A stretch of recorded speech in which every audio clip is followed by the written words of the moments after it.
Well, I say every day it's a getting closer to taking a bath with my fucking toaster.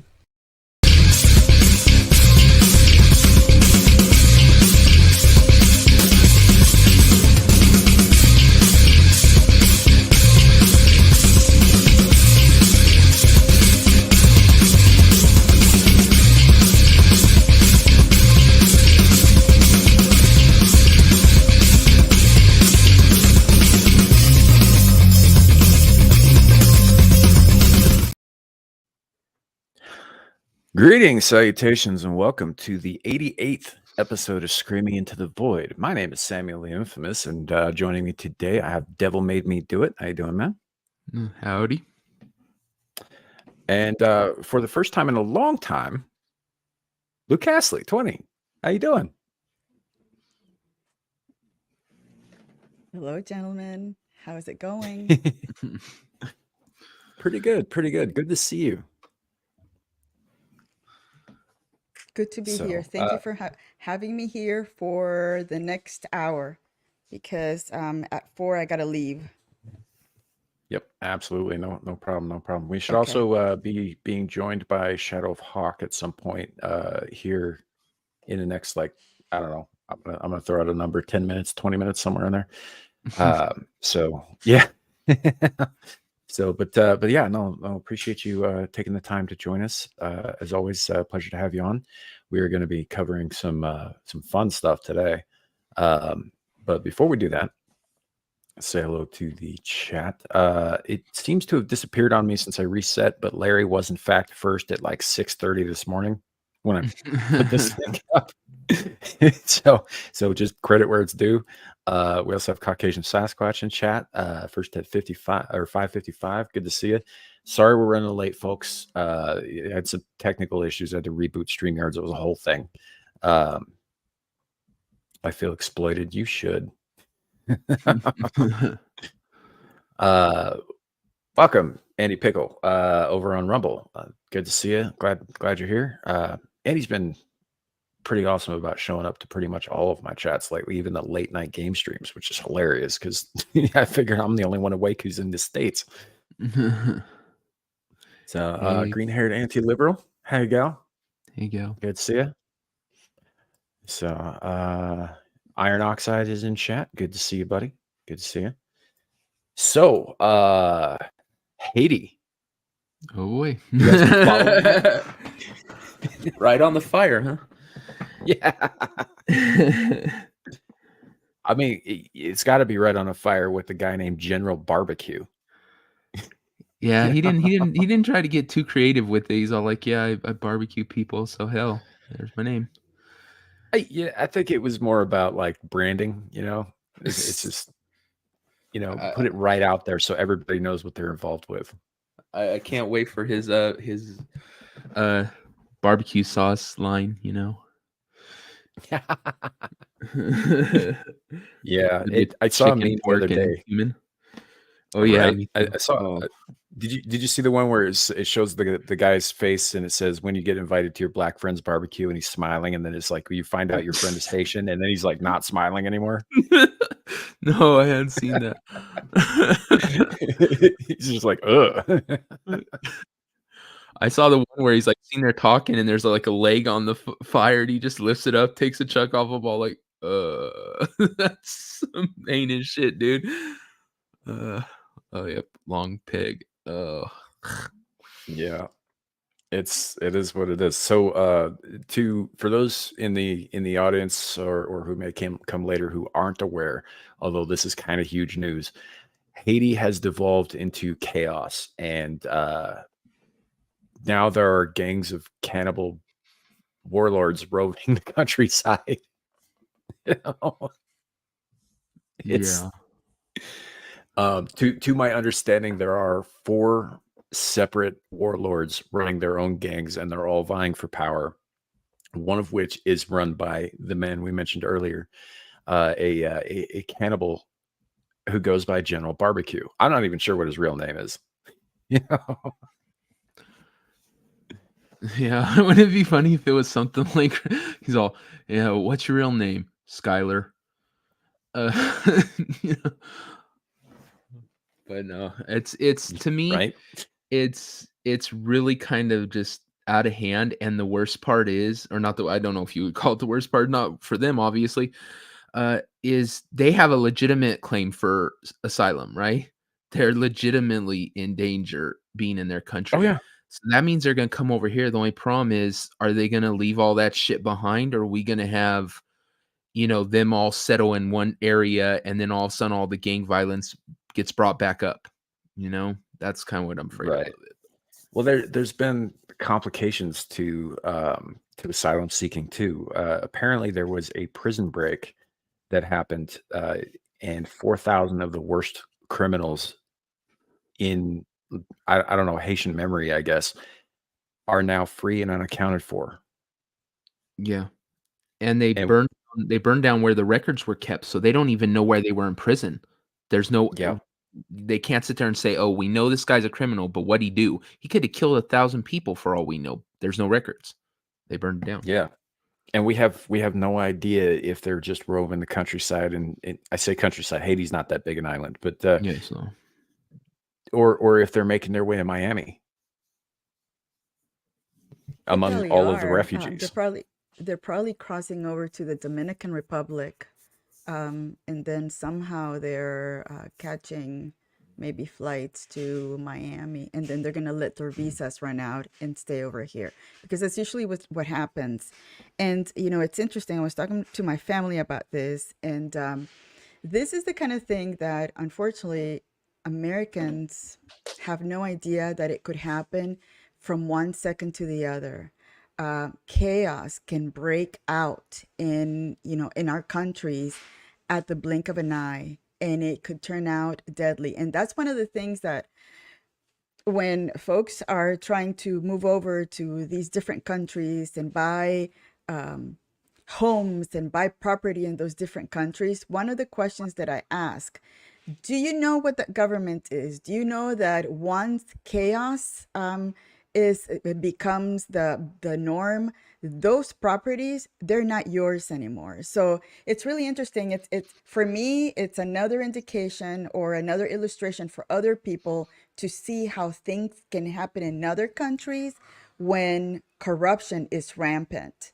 So again, that happened with Venezuela, that happened with Cuba, that happened with, all of these other countries that have, unfortunately, when that chaos breaks, the worst of the worst people escape and try to come over to this country. That's what happened with the Marielitos, with the boats coming in. Bad people came in there. That's happening right now with Venezuelans coming in across the border. So it's a really scary thing, and it's just one of the things that we really need to appreciate about this country, that the kind of chaos that happens in those countries hasn't happened here up until now.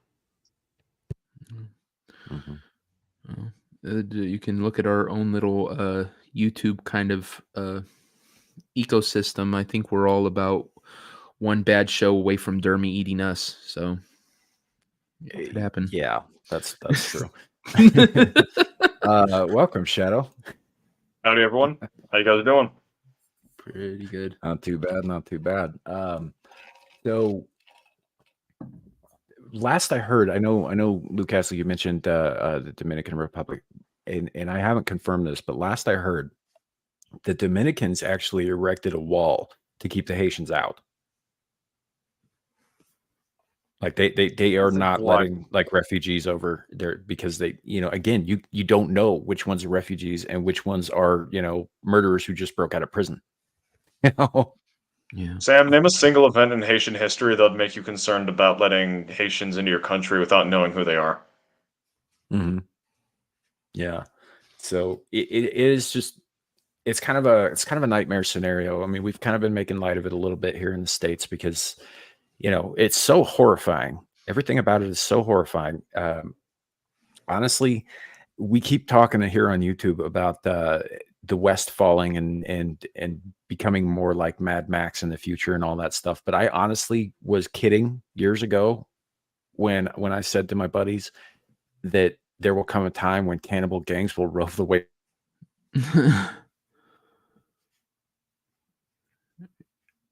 Are you there, Okay, man? so yeah, can somebody explain to me what dermy is? Dermy is an individual. Dermy is what is Dermy?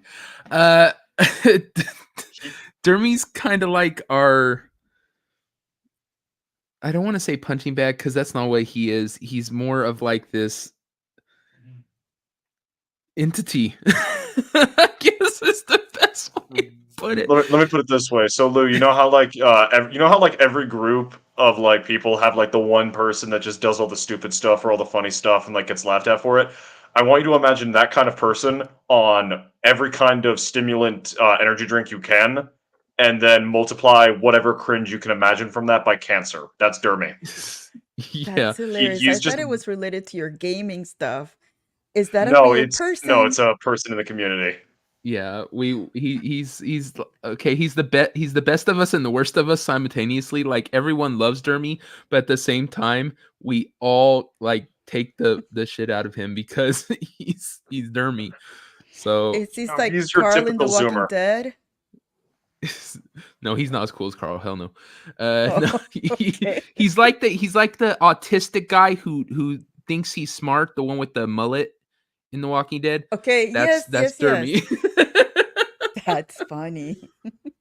Hold on. So does he make appearances here in the panel or? Oh, thank Uh, God, no. No, he doesn't. Oh, He's got his own okay. thing. Yeah. All right.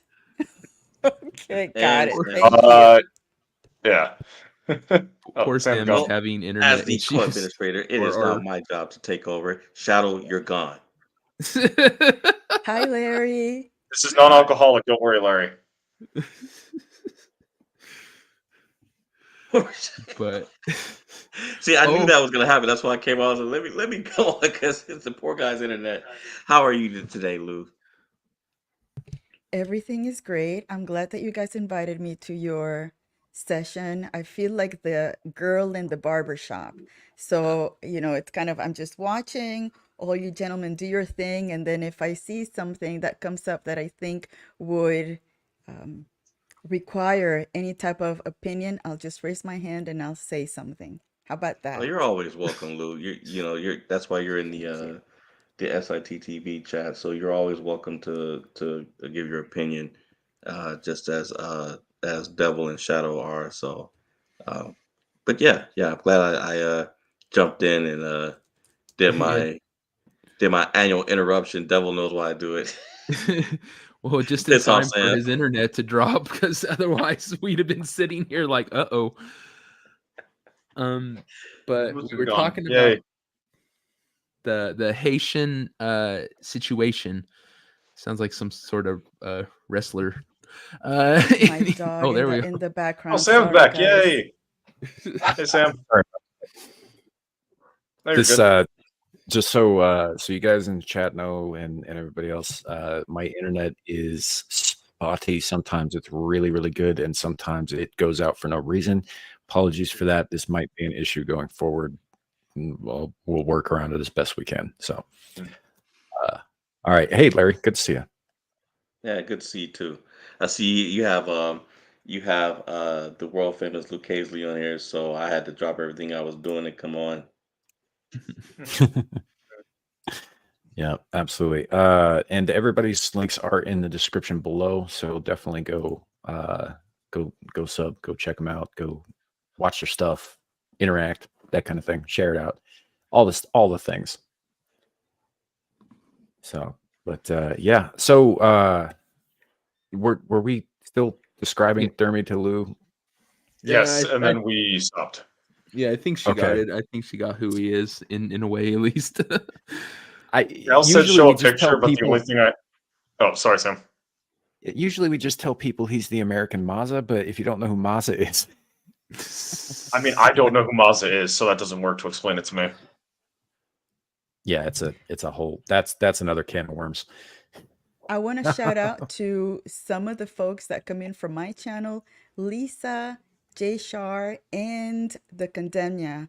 Thank you for being here, guys. This is a panel of gentlemen that in generally discuss world problems or world issues, and sometimes the conversation gets a little colorful, Spicy. spicy, exactly. But I'm an amazing group of men that have allowed me to come into their world and share my perspective, the woman's perspective, or somebody from maybe a third world country, and how we see things here in the United States. So thank you for being here. Hi, Celine.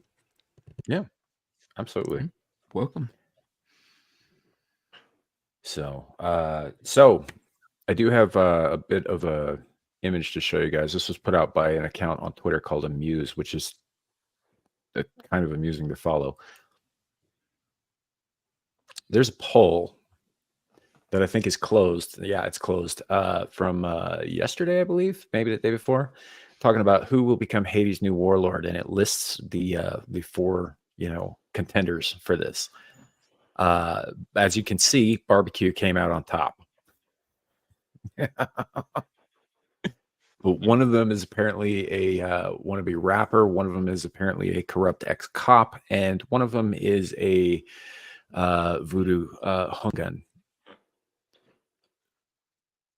I mean, seeing as Chaz was run by a SoundCloud rapper after a couple of days, money's on the rapper. The cannibal's got no chance. I disagree. He'll just eat the rapper and gain his powers. Yeah, he would absolutely eat the rapper, but you have me around to be devil's advocate, so I'm doing that. That is not why I have you here. That's Devil's job. What are you trying to do? Steal Devil's job. So, but yeah, it's this whole thing is a bit of a nightmare, and it sucks because Haiti has a long and very bloody history of very bad shit. Starting from the slave uprising when they kicked the French out of their country, which I actually have no issue with. It was one of the first successful revolutions on this side of the Atlantic Ocean. It was brutal and it was bloody, but it worked, and they were free after that, and that was a good thing. But it's just been one thing after another with Haiti. I mean, if it's not famine, if it's not like hurricanes, if it's not a corrupt government, it's roving gangs of vicious people going around enforcing their will on the populace. It's so messed up.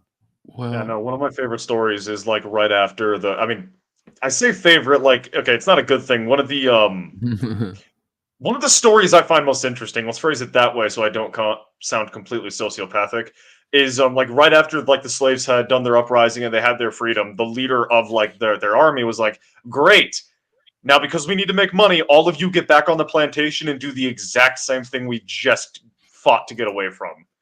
And that's it essentially it. worked for like 6 hours before they had effectively another kerfuffle in which they all got a bunch of plot of land. Everyone got like their own plot of land and stuff. So it's just like self-sabotage when they're not active, when it's not actively the world trying to kill Haiti. Well, here's the Right. thing is now I read this in a book, so I don't, that's not always correct. But when they pushed the French out, the French were so bitter that they were losing. They salted the earth. They destroyed a lot of the farmland that they could plant on, which is one of the reasons that has kept Haiti so poor. Obviously, also politics and everything else. It seems to be they can't get on their feet, but also their agricultural thing that they had was destroyed by the French, essentially. Well, even if I mean, I wouldn't put it past the French to do that, but even if they did, you effectively have a low-skilled labor population who have spent most of their existence harvesting sugarcane, now trying to build civilization from the ground up. And if you're comparing pre-revolution to post-revolution economics, of course you're going to see a dip because they're no longer planting sugar, which was a massive export. You're no longer seeing high-skilled labor because all of the people that are left were former slaves and wouldn't have had certain skill sets to build up society. So they're having to build up from the ground up, with the rest of the world actively ignoring them and their local economy not being designed to be self-sufficient. So it's just a very bad hand being given to that country, and it gets even Right. worse when all the It is natural disasters. it is and a stuff bad happen. hand. Yeah, it is a bad hand, man. But it's also like when Haiti rose up against the French and they pushed all the Europeans out. And by pushed them out, I mean hacked them into tiny bits with machetes. Because Yeah, that's how no, that I went. know. Yeah, and they They also did unspeakable things to when the they women and did children. that, right? But when they did that, like most ill-conceived revolutions, I'm not saying they shouldn't have been fighting for their freedom, but they did not have a plan as to what to do afterwards. They did not have something to replace the regime that they had just put out. So they basically they had to build up what government they had from scratch, and that government, in a vacuum, you're always going to get some corrupt son of a bitch, and that's how that happens. If I remember right, by the way, I could be wrong about this. Like Haiti's still fairly lush in terms of like jungle and whatnot. It's not necessarily great farmland, like Devil was saying. But from what I understand, the Dominican Republic has kind of the opposite problem. Didn't they deforest their entire half of the island? Like it's just barren rock now. I'm not sure.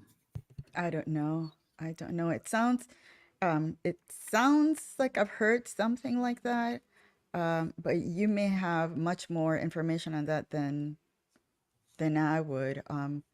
It's really interesting because even one really important foundation, nonprofit foundation, went out there and started taking advantage of the Haitians, and it had a lot to do with some kids being missed and getting lost. So, I mean, there are people that will take advantage of that chaos to create for their benefit, and that it's so unfortunate. I mean, it seems that in those smaller countries, usually the little people are the ones that suffer the most.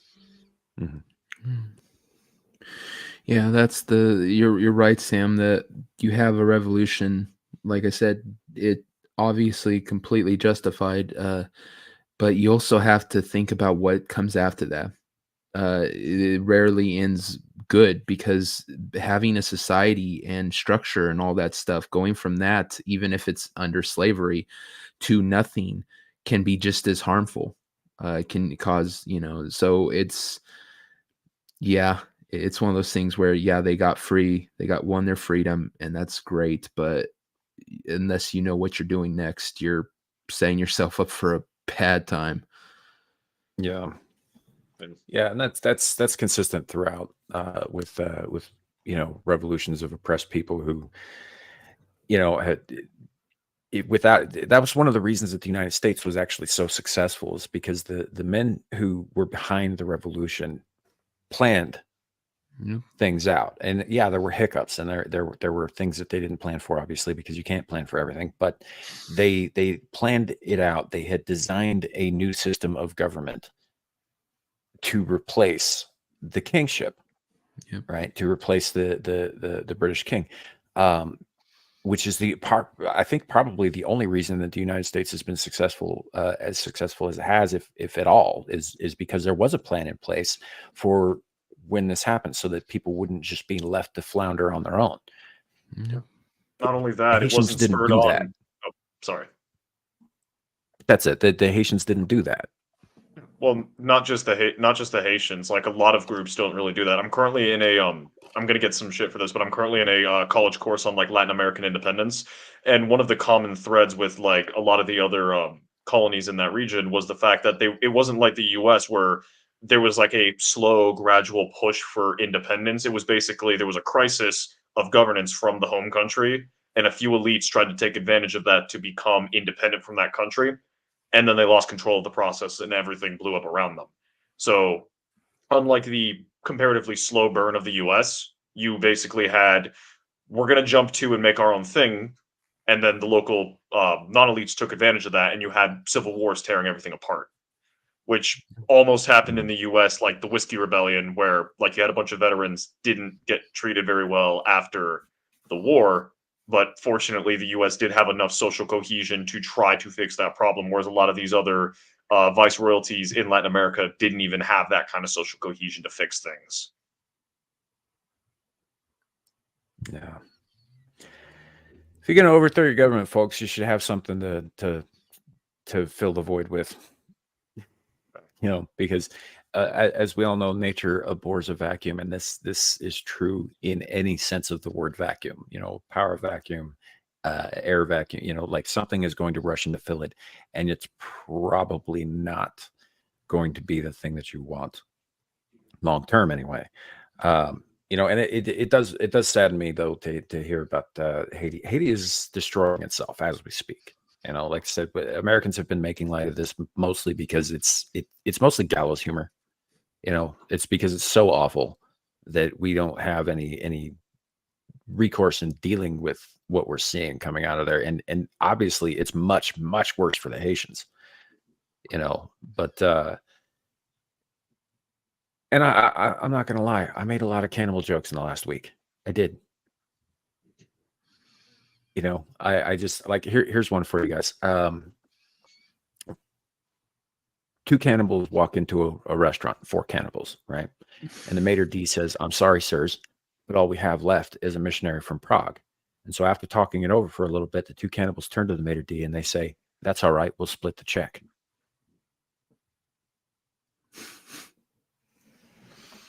For those who don't know, Prague is a city in the Czech Republic.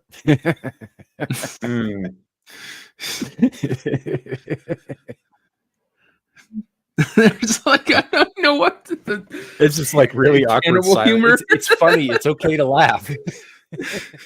I mean, I just didn't get it, so I got it. I was all like, should I laugh or should I? Is it tasteless to laugh at this? Oh no, it's I wouldn't say tasteless is the word for cannibal jokes. Sorry, I couldn't help that one. The way I see it is that's the way a lot of men deal with stuff that they cannot control or they cannot do anything about. So I understand it. It's a funny joke. But it's one of those that it's like, what am I supposed to do with that? Yeah. Do I just, I don't know. Yeah, like when you're in high school and you have all those racist jokes told, you laugh no problem. When you're adult, you're like, can I?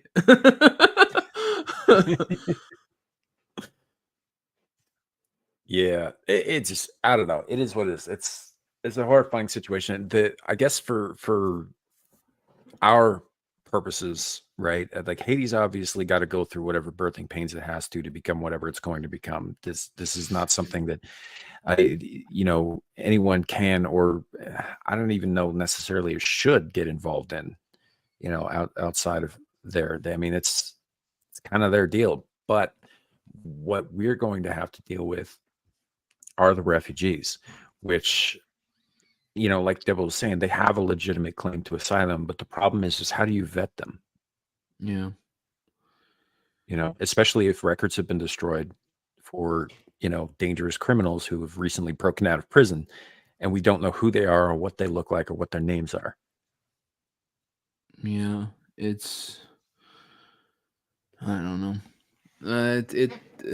What we should do, we should go land soldiers on there and let Donald Trump fucking handle it, because in fucking 6 years the place would be Mar-a-Lago 2. That's how you deal with that. Yeah. So I don't know. Thoughts on fixing Haiti or just in general? Yeah. About the situation in general, because honestly, fixing Haiti short of conquering them outright, there's nothing we can do about that. Well, I mean, America, we can't even deal with a gang problem in a subway, much less trying to fix an entire country. So we'd probably make the situation worse if we conquered them. But like, I mean, in general, if you look at pretty much every human civilization ever, you've got that early period of people trying to like figure out what the hell are we doing. For some, it takes a couple of decades. For others, it takes a couple centuries, but eventually people figure it out. When you've got a foreign power consistently coming in and messing with the system and not allowing it to mature and develop in a natural way, it's Yeah. never going to get better because it's never having to learn to fix itself. So Yeah. isolation is probably the best thing Haiti could ask for, but unfortunately, places like America are too damn empathetic and too damn stupid to just give it to them. Yeah, that's probably the exactly. You know, they got to go through it. As heartless as that seems, you know, because children, women, all this stuff. You're right. It's these places don't mature naturally. They don't become better naturally if there's always somebody willing to drop a bunch of, you know, food in boxes over their heads. What we're stunting their growth. It's just like what you would do to anybody. If your kids, if you have kids who live at home and you never force them to be a little uncomfortable, they're going to stay there forever, right? You keep giving them new cars, you keep paying for their internet, you keep doing all that stuff, they're going to live at home till they're, you know, you die. You have to get them out of the nest. You have to make them a little uncomfortable. You have to, and it's the same kind of idea. Is if we keep patting them on the back, we keep, you know, doing everything for them and stuff, they're never going to have the desire to start making their country better. Yeah. So maybe it is, you know, time for America to just pay attention to ourselves, start dealing with our country because we got plenty of problems here right now, and say, God, Haiti, hope you come out this on the other side. Absolutely. Yeah. Lou, your Yeah, thoughts?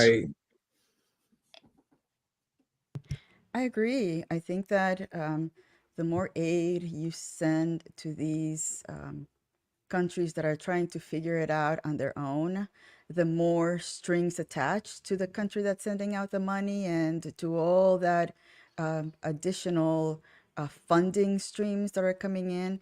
And again, as a country, I don't think that we can afford any more. You know, I mean, yeah, we are an incredibly wealthy country, but where's the limit? I mean, everybody depends on this country to help them out, but what about what's happening here in America? And you know, and the fact that all these prisons and places are somehow they're letting their people loose. They're probably, as we speak, coming in through the southern border.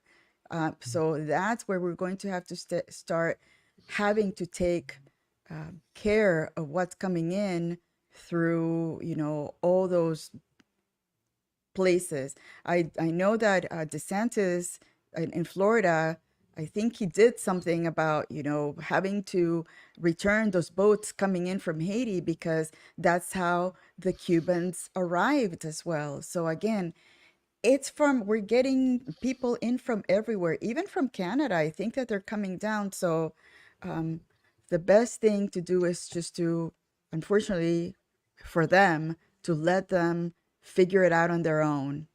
And then us trying to figure out our internal issues because, you know, they're not small and they could get bigger as that stream of different cultures and things come in through everywhere of both borders and land and sea and everywhere else. Yeah, I Yep. kind of feel bad for So drunk this 3PL thing I'm gonna right. because He's yeah, put a because lot of he work into spent that, and he's not the only one. yeah, he spent I think years down there, like helping, building, you know, doing humanitarian stuff. So I know he has a deep kind of connection to it and care for Haiti. So it's probably pretty hard for him seeing it fall like this. Yeah. So this thing I'm about to bring up is from 6 days ago, from a post that says that we had started sending troops to Haiti, ostensibly to pacify the region or whatever. But this is not the way. You know, No. we're already involved in too many overseas things as it is. Yeah. You know, but these are images from Haiti as of 6 days ago, so not current. Yeah.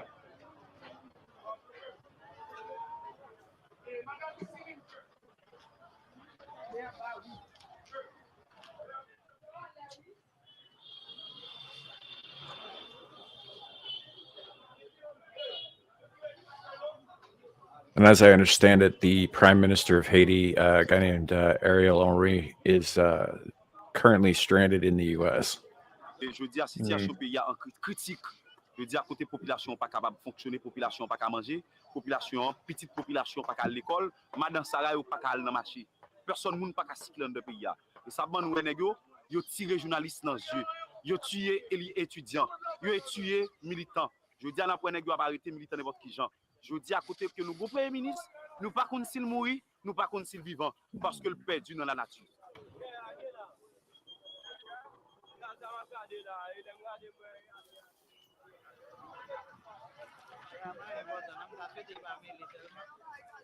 Ah, hier soir, bagay yo était tellement vin grave là. Nèg yo entré, nèg yo vini, nèg yo dit yo pas faire mon nèg yo pas faire mon abi. Nèg yo pas faire mon abi, ça son bel bagay lié. Mais après ça, les nèg yo jenon bail sous yo prend. Est-ce qu'on prend? I would say that's harm. I mean, when you live in a part of the world where a man can just get shot or gunned down, your stuff being taken is not harm. It's just, at least in comparison to being killed. Well, it's long-term harm, man. It's like, so somebody comes in and they don't Absolutely. shoot you, they don't gun you down, but they take all of your food stores, all of your water supplies, all of your fuel. It's only a matter of time before somebody else comes along and takes your life. It's absolutely harm. It's true. You know, so that is the situation down there. And normally, like, I'm not, as you guys know, I'm not interested in solving other countries' problems. You know, this is, you know, I think that Lou's right. We have our own shit to deal with here. We don't need to be jumping over to, you know, Gaza or Ukraine or Taiwan or, you know, Yemen, any of these places. It's not our problem. Yeah. You know, it really isn't. And I mean, the only reason that I would focus more on Haiti is because Haiti is close to home. They're not that far from the U.S. You know, Right. and what happens there? 800 miles. They're 800 miles away. What you know, a very strong swimmer in calm waters could swim that. You know, Or someone with a raft and a boat could get there that easy. What's a Houthi going to do in Yemen to get to the U.S.? Nothing. What's Russia going to do when they take Ukraine to the U.S.? Nothing. What's going on in Palestine? How's that? That's not going to affect the U.S. A bunch of Haitian gang members on a raft landing in on the U.S. coastline just start killing people on the countryside or getting into an urban area. What's that going to do? It's going to be a lot of dead Americans. So that's definitely something we need to fix. But the problem is, and that's do it. That's the obvious concern, Shadow. Yeah. That's the obvious concern is the potential for violence against American citizens. That is the obvious concern, but it's not just that. It's like, you know, I mean, we've already got people coming through the southern border via Mexico who are just kind of slipping into the population, right? This causes other problems than just potential violence. I mean, you know, there's problems with the census, there's problems with employment and the economics of it. You know, like all of the things that we've been talking about going on down there apply with refugees as well. The difference is that refugees can apply for asylum, which is kind of a protective status, and we do have funds set aside for that. But you know, I wonder, like, you know, because not everybody who's going to be coming over from Haiti has ill intent. You know, some of them are just trying to get away from ill intent, you know, and to live without fear of being hacked into little bits with a machete and fed to, you know, your buddies. That came out a lot more graphic than I think it sounded in my head. But what do we do with them? You know, like obviously if we sent them back home, it's tantamount to a death sentence, and some of them obviously don't deserve that. You know, but we can't necessarily take on more people at this time. You know, absolutely not. Sorry, Sam. It has to be a military operation.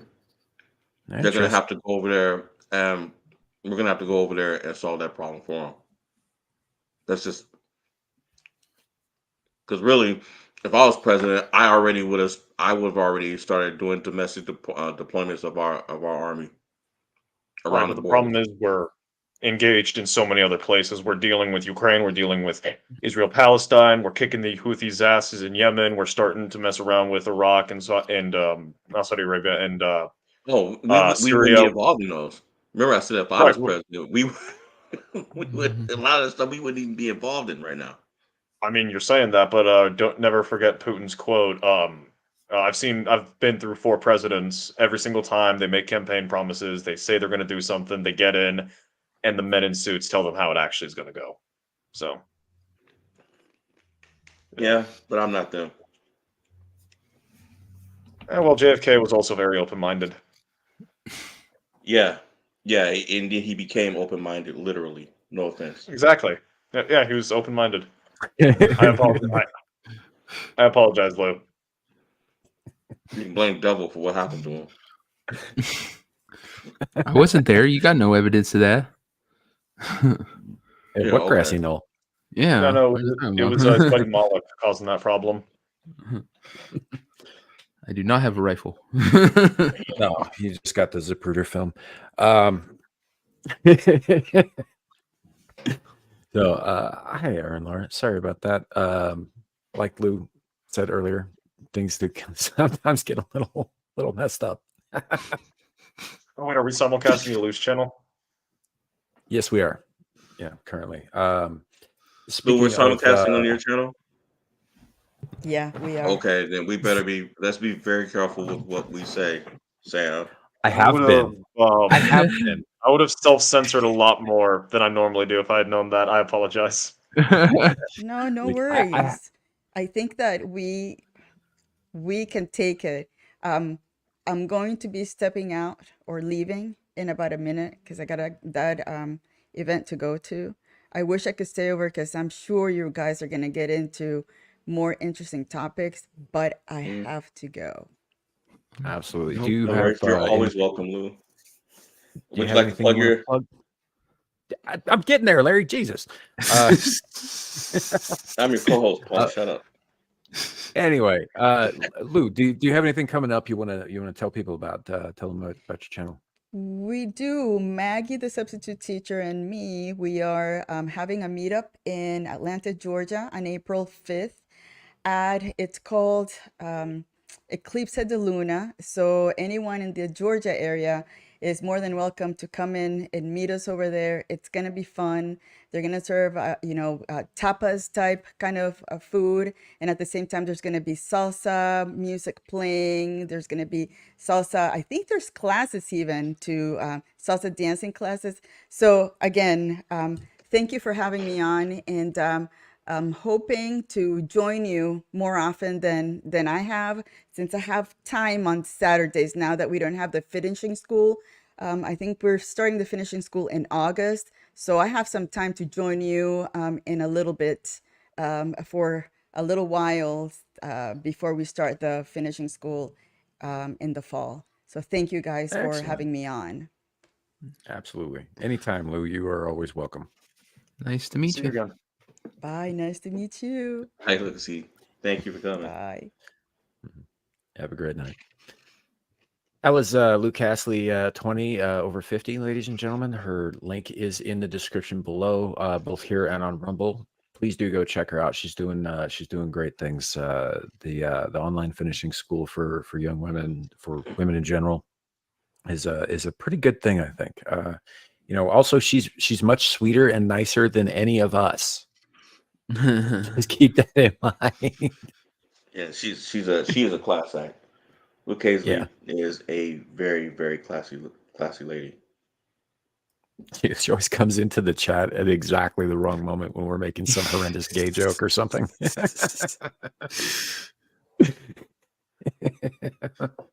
It's like a knack she's got for picking the exact most horrifying moment to jump in and hear something horrendous and out of context. You know what, Sam? I know, speaking on a different show, that being Abyssal Musings, I thought about, who we should have on as a guest on sometime next month? A certain guy that he's always got something to say. I don't know if Andy Pickle even does streams. I think he mostly just he doesn't have to. He just has to click the studio link and come on. All he needs is an internet connection. I mean, yeah, that's a possibility to think about in the future. Andy, you know where how to get a hold of me on Twitter, I believe, yeah. Hentai surprise with the hentai _ surprise, all lowercase. So that's also where you find me on Twitter, folks. On the Twitwats, on Twix. I'm not calling it that other thing because it hasn't divorced me yet. So yeah, Static is right. Yep. Hey, we should have Static on the next. We did trivia night last night, guys. So those of you that don't know, every once in a while, maybe about once a month, we have a game night. Our last game night was last night. Meant to invite Shadow. In fact, I forgot about it. It's pretty fun. We have some crazy topics on there that we ended up covering, and we seem to pull high numbers on those nights. We were averaging around 20 people just on. Yeah, we did really Nice. last night we did really well, considering we stream late. We're also up against Ballbusters, which is very popular, and a number of other bigger channels. We did really well last night for numbers, especially for live numbers, which was pretty cool to see. It was a really good topic last night, and it was a really good panel. Yeah. So the chat should go check it out after this stream, right? Yeah, you can definitely do that. I will not complain. Make sure to like, subscribe, hit that little bell. We need to have Sasquatch. I do want to have a bigger panel. The next one, we should get a Sasquatch. Shadow, you'll quit your job and come on. No, I was actually my job ends like 7 at the latest, and most of my shifts end around 5, 6-ish. So I'm good. Yeah. Just saying, normally you cut out not long after we come on, so I figured you had work or something. No, I have to be up at 6 a.m. because I need to be able to work out early in the mornings, and I'm bedtime. Very spotty about it. All right. Yeah. Fun fact about that. Oh yeah, back on topic. Cannibals in Haiti. That's my fault. I completely took us off the topic, but let me get us back on. Yep. So yeah, it's a he's talking about something else. Don't worry about it. So speaking of people, Thorazine is a tranquilizer. They use it on mental patients. It makes you loopy and dopey. When you see those old movies where people chained to like padded walls and they're drooling all over their straitjackets, they're usually doped up on Thorazine. Yeah, sounds like fun. It comes in great flavor. I'm not gonna lie. I've been in a position to have some at one point in my life, and while you look stupid as shit when you're on it, like just totally out of it, your eyes are glazed over, you're drooling out the side of your mouth, you're listless, you move like one of the more decrepit zombies in Night of the Living Dead. From your perspective, it is fun. You're having a blast. Shit gets wild. It's got a kind of a hallucinatory effect for those who have not had the pleasure. But I'm not saying go out and do Thorazine. Don't, because just don't. But yeah, no, this guy's no fun. He even told me not to do a dream quest or whatever the term is. Well, no, you asked about a spirit quest, which is a different thing than a dream quest. But there are nuances that you're not aware. We'll talk about that offline. Anyway, speaking it's of, not like there's anything dangerous in there or anything. So young. I apologize for making you regret bringing me on. Yeah. Anyway, speaking of people doing horrendous shit that maybe they shouldn't be doing, like eating people in Haiti. Damn it! You guys heard about Sheldon Johnson? Who? Sheldon Johnson was the criminal justice advocate who had recently appeared on Joe Rogan's podcast. podcast, Yeah. Who was recently arrested after body parts, including a human head, were found in his freezer. Yeah, I've heard plenty about that dude. Yeah, this guy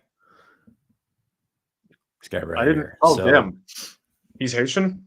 No, he's not. He's American. Oh, then why is he a cannibal? He's not. He was hiding the body.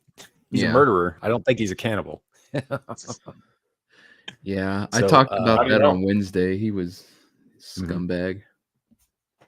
Yeah, and he's a criminal justice advocate. He's one of those guys who goes around talking about how we need criminal justice reform, and Mm. the prisons are jacked up, and all this stuff, and like we need better treatment for prisoners. And it invariably ends up like this. There's always somebody who is I say invariably, that's incorrect. But a lot of the times when you get like somebody like this, sometimes they're reformed. Sometimes they're trying to improve conditions for prisoners, and that's on the surface of it noble, although it sort of defeats the purpose of prison. No. But every once in a while, you get one of these guys who comes out and they're on their high and mighty moral high horse, and then you find out they've been chopping people up and shoving them in the icebox. So he's 48. He was arrested following the discovery of body parts inside a Bronx apartment on Tuesday night. Faces charges of murder, manslaughter, and criminal possession of a weapon. Because he is an ex-con, he does not have his Second Amendment rights. So, lengthy criminal history. Has recently worked as a criminal justice reform advocate. And this is New York, so, take it with a grain of salt or whatever. Police responded to a wellness check, and I'm not going to read that out loud. In fact, I should probably move that off of the thing. But yeah, anyway, they concerning an occupant in a specific apartment, and upon investigations, they found a torso and arms inside the apartment, and subsequently they obtained a search warrant and discovered the victim's legs and head in a freezer. So the victim is identified as 44-year-old Colin Small, had been shot in the head, and he was a prison rival of Johnson, apparently. So this is some prison gang shit that spilled outside, which also happens occasionally. Said concrete was found in the car, and investigators recovered a Tyvek suit. Not entirely sure what a Tyvek suit is. I should probably look that up.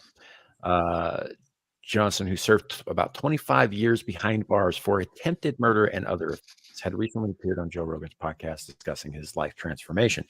Now, this is there are problems with the prison system. There are. Number one, privatizing prisons is a very bad fucking idea. Like, I don't like getting government involved in stuff, but when you privatize prisons, you incentivize people to get locked up for the profit of the owners of the prison, which happens all the damn time. There are places where judges are being paid by the owners and operators of private prisons to throw the book at every minor case that comes across, because they get a certain percentage of federal money for having a full house. And that shit's got to stop. They just cram them in there and they do head counts, and then they get paid for that, and that's not okay. But on the other hand, if you're chopping people up and putting them in your freezer like this fucker, You can go to prison, dogs get put down. maybe you go in the little concrete box and you stay there. What I'm saying, El Salvador has a very good model on that. Like when you saw him on Joe Rogan, he was the way and I did this on Wednesday. I talked about the Innocence Project being a big pile of crap. It's full of shit. They don't get innocent people out of prison. They get bad people out of prison. Just like this guy. They said, oh, he got 25 years, and all the guy who he attacked had was a scratch, took 2 or 3 stitches, and he was overcharged. No, the reason and they totally didn't acknowledge this on Joe Rogan, the reason he got charged the way he did is because he was a higher up in the Bloods. He had worked his way up through violence and everything else to a top-ranking member of the Bloods. This guy owed him drug money, and so he pistol whipped him and beat him, robbed him, and his girlfriend was with him, who had nothing to do with it. So the judge used add-ons, things to elevate the charge, to make it where he got 25 years because he was a bad dude. He wasn't some dude who was like, oh crap, I can't make the rent. I know I'll go try to get, $100 off this guy so I can actually keep my family in their home. No, it wasn't some boohoo thing like that. He was a drug dealer who beat somebody who owed him money. And they used the system to get him off the streets so that society could be better off. And the Innocence Project, because they're piles of shit, got this guy off and is parading him around as some innocent guy who just was, he fed people at homeless things. He was a saint. It was just this one bad act that got him put away. No, he's a piece of shit from a young age. And so, yeah, this was a guy in prison. He's seen there on Joe Rogan talking about how I'm reformed. I told myself, you know what? Why don't you try it a different way, man? Why don't you try living life better and stuff like that? This guy was a problem. He had a problem with the dude in prison. Catches up with him on the outside, and there are people in the apartment next to him told the cops that they heard the man begging for his life. The guy was saying, please don't kill me. I have a family, right before they heard the gunshot. So this wasn't a fight over the gun. He had a guy he didn't like, and he had a gun, and he executed him. Does that sound in any way like some dude who's been reformed, who's a good man? Hell no, he was a piece of shit. He was born a piece of shit. He's always been a piece of shit. And the Innocence Project got him out so that we all have to deal with that piece of shit. Well, it sounds to me like he's not just a piece of crap. He's the entire log. Yeah, exactly.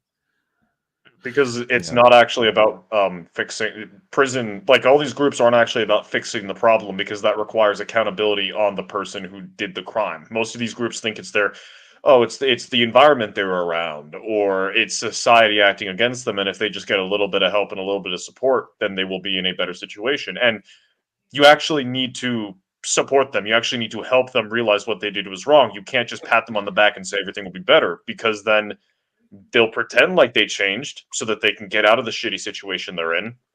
And then once they're out of it, they'll go back to doing what they're doing. Like one story I've read like many times, because it keeps showing up on Twitter, is this man murdered a woman's mother. And then because she wants you to show redemption and help him, when he got out, she hired him to help him out, to help her out with some stuff. And then he murdered her in the same house that he had murdered her mother in. So it's like there are certain, like, and it's not necessarily that he is incapable of redemption. It's that people don't want to actually acknowledge that there is a problem and fix it. Yeah, you actually bring up a very, very good point there too, in regards to recidivism, right? So the idea behind prison initially is obviously just to take those bad elements and in society and lock them away where the rest of society is safe from them. The idea of reforming criminals is actually a relatively new idea. And it was pioneered in the West. Like, you go anywhere in the East, and they don't mess around with that. Like, you're lucky if you make it to a cell. Most of the time, they'll just cut your head off or shoot you. But if we're going to allow people to serve their time, right, and then at the end of that sentence, they're to reintegrate into society, we have to find a way to make that work. That's not on them. They've been locked away and kept away from society for however many years. They're no longer, the world has passed them by, right? So if we're going to do that, then we need to actually focus on reforming people and discouraging recidivism, right? We can't just throw people in. Actually, Squatch made a very good point in the chat. It's like, that people go in, or perhaps it was Andy Pickle, that people who go into prison, for minor things or for getting shafted, because let's face it, that happens. People get railroaded, all the time. Perhaps not as often as the Innocent Project would have you believe, but it does happen. Right. Which is how a group like that gains traction in the first place, because we know it happens. Innocent people go to jail. The problem is once they get out, they're not usually innocent anymore because of the shit they have to do to survive. Snap, Nomi's on here. I was looking down. I didn't even notice. Yeah. Hi, Nomi. Hi. Sorry, I just got Nomi, back. hi. I was at Costco. You just missed Luke Astley. Oh, I didn't see you there. Look, Ansley. I know, I just missed her. I wanted to come back. I was hoping to catch her, but oh well. So we do stream at an interesting time. It's middle of the afternoon for most people in the States for or early evening on a Saturday. So yeah, it is difficult sometimes for people to make time for, my half-assed and inexpert punditry. but here we be. But yeah, there's definite problems with the prison system that we have now. It's still, I would say, in a lot of ways better than, like there was a very famous prison in North Africa run by the Muslims for hundreds and hundreds of years called, I think, Omdurman. And it's essentially a big hole in the ground. You just get thrown in and they forget about you. Every once in a while, somebody comes in and dumps a little bit of gruel in for the prisoners, which they then fight over. But you don't get out. Yeah, isn't that where Bane was made? I think that they used the idea of that and filmed some of it on location near the actual prison. They didn't go into the prison for real. That was not, they didn't do that because they'd have to do something. There are still people in prison there, as far as I know. So, but yeah, like I'm saying, they don't dick around with it. They just, like, you do wrong, you go in the hole, and we forget about you, like you never existed. That's how they deal with their prisoners over there. Those people have no hope of being reintegrated into society, right? Because that is not the intention, right? Here, we state that it's the intention that they are going to get out and become members of society again.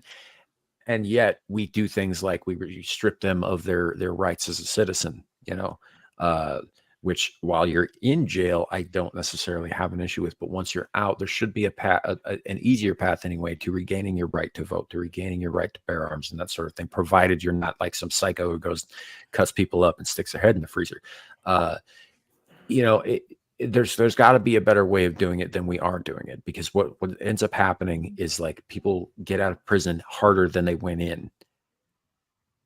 Yeah. And they can't adjust to normal life. And so they go back to their criminal ways. Then they go back in and they come out harder again, and it's just, it's a nasty, vicious cycle. We're actually creating worse criminals by locking people up the way we do. Absolutely. It's like, I think it was Squatch who mentioned it about how prison is criminal college. And it's like, that's true. Like, for a lot of, I mean, not necessarily prison, but juvie, you've got kids or children who don't have, like, a father, will try to show off and, like, look cool to, like, the teenagers and the men on their street. They'll get involved. They'll do some kind of, like, petty crime that gets them in the juvie, where there's, the older kids who have been doing it, the older children, sorry, kids are baby goats. Older children have been doing the same thing. And then by the time they're done with juvie, they're not from American culture. They're from 8th Street culture. They're from 10th Street culture. They're from Bloods and Crips culture. That's what they know. That's how the system works. So they're going to keep doing, they're going to keep going into they're going to keep doing crimes. They're going to keep being criminals because they don't see that as a problem, because that's, to them, how their life works. Just like someone from a suburb is probably going to think the 9 to 5 is something they need to do, or someone who's worked on a farm is going to think the farm is what you need to do. It's not, it is partly their fault because they're making a conscious choice. But if you are surrounded by that kind of lifestyle and everyone reaffirms that lifestyle, why would you think it's wrong? Yeah, and also too, when they do get out on parole, the system makes it's like the system does everything it can to make sure that they go back to committing crimes. They can't own an apartment. I mean, they can't rent an apartment. They're blocked out from doing so many things. Like they put them in a situation where they have no choice but to commit more crimes to get them back in, and that's part of the whole incarceration, into private prisons and so that money can be made off of them. And I know somebody that the man got out of jail, and and his parole officer was trying to get him thrown back, and he set him up for you have to do a urine test. Well, buses stopped running at 2 a.m. He said his urine test for 5:30, knowing that the buses didn't start running again until 6. And they took his driver's license, so he couldn't drive. And there was no buses, so how was he supposed to get there? So these are the things that they do to them. I have a in-law that lost his parole and got back in, and got thrown back in prison because his parole officer was getting on him about looking for a job, and then his parole officer did an on-the-spot check and wanted him to call him, and he couldn't because he was in a job interview. So he got thrown back in jail for for applying for a job, which was one of the parameters of him getting out to begin with. Mhm. Yeah, and that's a problem. And even that he got a job interview in the first place is kind of a fucking miracle, because most people, when they see somebody who's got a rap sheet, even if they've served their time, they see, oh, this guy's a felon, right? Or this guy's an ex-con. We don't know that we can trust him. I'm not even going to take a look at him, kind of thing. And if they're forced to disclose that, which on the one hand, like, I get both sides of this, right? I understand why. It's like, I don't know what this guy was in prison for. If it was something violent, I don't know if I want to expose my friends and family and workers to this person. And on the other hand, they're never going to reintegrate if someone doesn't take a chance. Right. Yeah. Right. And I've worked at jobs. I actually worked at a job where I saw the guy was a felon, and he was a vet. He was a felon. He was applying for a job, and the lady in human resources was going to hire him, and her manager came along and told her no and said, "Well, would you trust him?" He planted the seed of doubt in her head and basically told her without telling her, "Hey, no, pass him up." The guy was honest, and what he did had nothing to do with the job that he was applying for. But because he was a felon, this manager discriminated against him. Mhm. So Yeah. I don't know. Nomi, you're just coming in now into the middle of the conversation, but from what you have gathered, what are your thoughts? Less government, more punishment. I didn't gather a lot of things because it was middle. I honestly don't know what topic you guys are talking about. Besides, I do agree with Shadow said that, colleges are just prisons.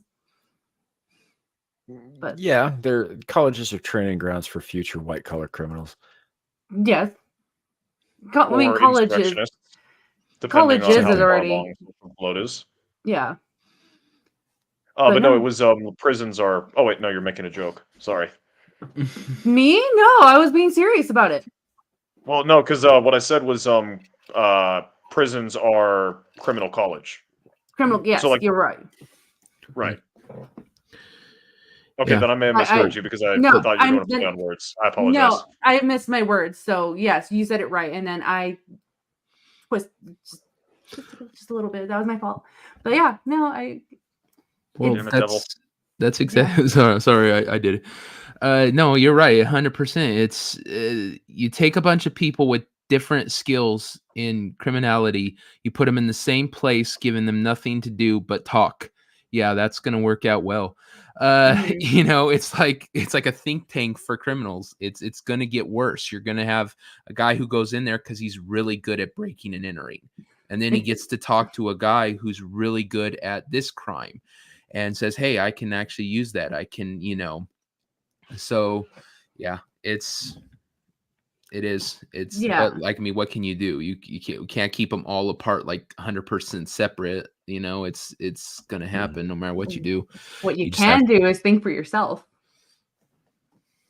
and not go into this massive thinking chamber of everyone else has the same ideas and no original thought and just trying to implement, what should be done. Well, it depends on what gets you there in the first place. If you are just somebody who committed a crime and it's not part of your nature, then yeah, I mean, absolutely use it as an opportunity to, think about your life and where it's heading and what you want out of it. But if you're some person who's completely okay with your life being a sponge on society, somebody who's always about how am I going to get the most out of it and not about am I a good person and then yeah, you're going to use it as an opportunity to just get better at doing that exact thing. It's the people who go in, not just the situation they find themselves in, because it's like I heard a guy talking about homeless. He said, sometimes I sit there and I think, what if I lost my house? What if I lost everything tomorrow? Would I be like the people who are living on the streets? Would I have that? And he said no, because if I lost everything tomorrow and I was on the street, I still would not be okay with touching myself in public. Yeah. I still would not be okay with pooping in the middle of the street. I still would have the common decency that I was raised with and that I have to say, Mhm. okay, yeah, I'm homeless. I'm in this awful situation, but that doesn't give me the right to become what I'm not. And so I think it's the same thing with criminals. You go into prison. If you're a good person, you just had a bad situation, you take it as opportunity. If you're a bad person, you take it as opportunity to become worse. It's Mhm. just the person that. Yeah, you end up prison because you filed your taxes wrong. Yeah. I don't know. But yeah, no, like contemplating your life, all the things of like you've done or what you want out of your life. I think college is only good for if you want to go into engineering, so you can go to like aerospace engineering, lawyer, being a doctor. I think higher education is only meant for that if you want to like, you know, do better for society versus I'm going to go into lesbian dance theory and see what I can do to change the world. Wait, Is when there did we switch to flannel college? I involved? thought we were talking about prison. Yeah, why you got to pick on my degree like that? No, I'm sorry, it was underwater basket weaving. Oh, that's what you're majoring in, Samuel? Yeah, but with flannel. Wait, I thought that was only a minor. You can get that as a major? Yeah. Damn, why did I do international affairs? I could be doing basket weaving. It's Dude, and fulfilling work, I'm telling Hey, you. it's a trend right now, Shadow. If you want to get ahead of the game, girls basic no, girls it right is. now are I don't know People what. need baskets. Yeah. No, I mean, personal experience today has taught me that, and I apologize to any women, to Nomi and any women in the chat, but women are snakes, and yeah, I've been black-pilled today, and I'm not happy. See, this when you said that, right? It came off like when you start a sentence with "I'm not racist, but." you can just always say, "I'm not racist."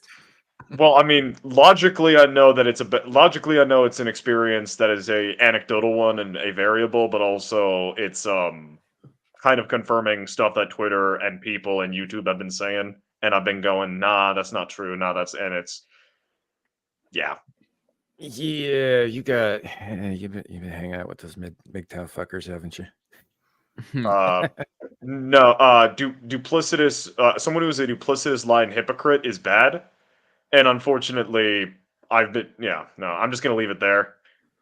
Okay, I don't want to get into your personal business on stream or anything. That's not what we're talking about. But but in general, it's a bad idea to box an entire group of people into one category because you had a bad experience with a few of them. Yeah, no, logically, I know that. Academically, my brain is going, yeah, but the emotional part of the brain is going, I'm pissed off. So never say you've been black-pilled on women. It sounds gay. Yeah. It sounds like you're damn sounds women. like I'm just gonna take the men. That was just to say, like that means you're going for the other team.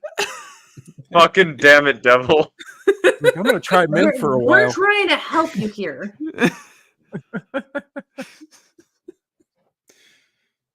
But I understand where you're coming from.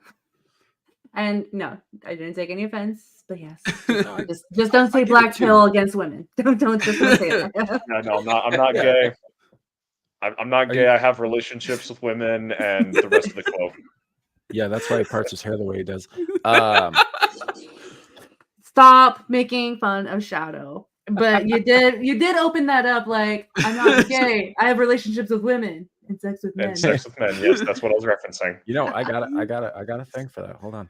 Where is it? Samuel has a thing for that. I am not gay. I have relationships with women, sex with men. And I got news for you. That means you're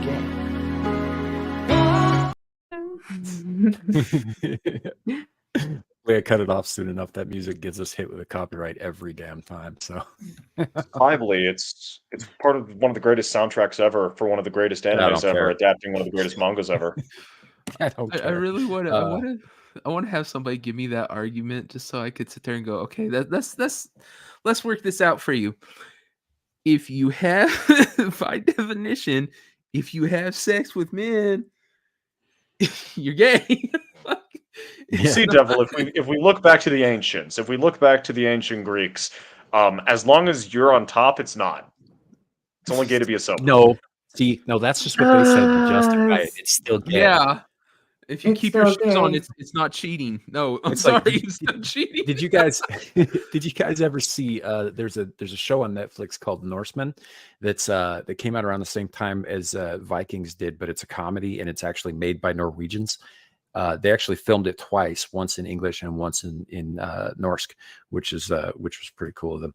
But there's a bit in it obviously gay, right? Obviously. And the Vikings, do what they do, right? They go to villages and they rape and they pillage, and the rape is quite literal. And he has this theory that so he dresses up like a woman to get away from these evil Viking raiders, right? And one of them finds him and does the ravaging thing, and when he comes out of it and they find out that he was a man the whole time, the guy who did it to him was so disgusted with himself, and he should be, because he was a rapist. But the other guy was just like, well, it's not really rape if you start pushing back, and then it's like you're raping the raper. It's a whole thing, and that's what that sounds like to me when you say, oh, if you're on top, it's not gay. Yeah. If you get that's not how that works. If you get a blowjob at a party and it turns out that you were drunk and that was a dude in a wig, you ain't gay. But if you look at a man's ass and say, yeah, I'm gonna put myself in that, you're gay. It's sorry, it's there's just they're trying to have all this like a gray area in between. I'm pretty set you're either gay or you ain't gay. Nothing wrong with being gay, but you gay, you ain't gay. Yeah. Okay, you heard it from Devil. Nothing wrong with being gay. Yeah. Hey, love what you love. If you love man ass, love man ass. Just don't try to love my man ass. Don't say it like that. That's gross. Wow. Yeah. So prison. Yeah. Just don't drop the soap. Oh, I have a prison story that I heard. Oh, I was gonna say, like, you've been to prison. No. There was a young man that was being taken advantage of by a how some gang prisons, they have like little leaders and stuff like that, and he'd never been there before. Make a long story short, he goes in there. He didn't know, hey, if somebody's being extra nice to you, they want something that you're likely not gonna want to give them. Well, eventually he manipulated the kid and ended up getting his way with him. And then one day the kid got a call, and he told his mom about the guy, because by then the guy had been a couple of months. The guy had pretty much completely turned him out. Guy gets on the phone, recognizes the woman. Turns out the kid is his son. Yikes. Yeah. That's a double yikes. Yeah, and they said the scream that man did could be that you could hear it across the prison, because he realized what he had just done and did it to his own son. Had been doing it. Damn. And that's why you don't. Go ahead. Go finish, Devil. Finish what you're saying. I was gonna say that's why you don't be a booty warrior. I was gonna say, don't do drugs just because they're fun, because you end up in prison and then things like this happens to you. Yeah. Then you're gay for the stay, whether you like it or not. Mm-hmm. At least there's 3 hots in a pot. I was gonna say your mic was mute, Shadow, but you figured it out. Yeah, no, it's not. Yeah, I've just been not talking. Oh, I saw you moving your mouth, so I'm like, I don't know, your mic wasn't on. It may have been. I don't know what that was, but I wasn't trying to talk. No worries, just making sure we heard you. Yeah. Yeah, prison is not fun. Never been. Don't plan on going. Yeah, I don't want to go. I've worked with a number of ex-felons. Jobs I've done, and the one I'm currently doing, sometimes we end up outsourcing to places like Manpower, for example, like temp agencies, where you get a lot of felons, because they'll get placed, and it takes a lot of pressure off of them in terms of like having to keep up trying to find work as part of the conditions of their parole or early release or what have you. Yeah. I work at a bar. I'm sorry, Samuel. I didn't mean to interrupt. No. It essentially, like the ones who are good workers generally are actually trying. You know, the ones who aren't are just kind of doing it because they got to fulfill like whatever, and then they're going to go back to doing whatever they were doing. And Yeah. generally, that's it's not 100%, but it is generally a good indicator of, or at least the best indicator you got anyway, of whether or not, you know, this is the kind of person that you want to have at the job. Yeah. If JV was here, he could probably like weigh in because he's been in the bar industry, restaurant food industry for a long time. And I've been in there, so here and there, but we recently hired a new cook at the bar I work at, and he makes amazing food, and he's an ex-con. I was like, why is it the ex-con like have these great skills of like culinary stuff? So I'm like, how did you even know how to do this in prison? But it's usually those who've done the time make great food. Well, because if they suck at it, then they're the one that's getting the gay sex they don't want, because they're typically the ones cooking the food, right? Well, that, and you get kicked out of the kitchen. The kitchen has, you know, if you're making shit food, the prisoners are going to complain, and then they're going to say, sorry, you're not working out in this job. And since cooking is probably one of the least, you know, undesirables of the jobs in prison, you know, people want you could be washing their underwear.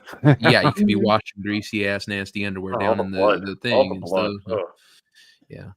And they also want it because it's a skill you can take out of prison. It's the kind of thing where you, like you said, you can go out, you get a job at a bar, cook, you can, you know, cleaning dudes' dirty drawers isn't exactly a, you know, sales pitch.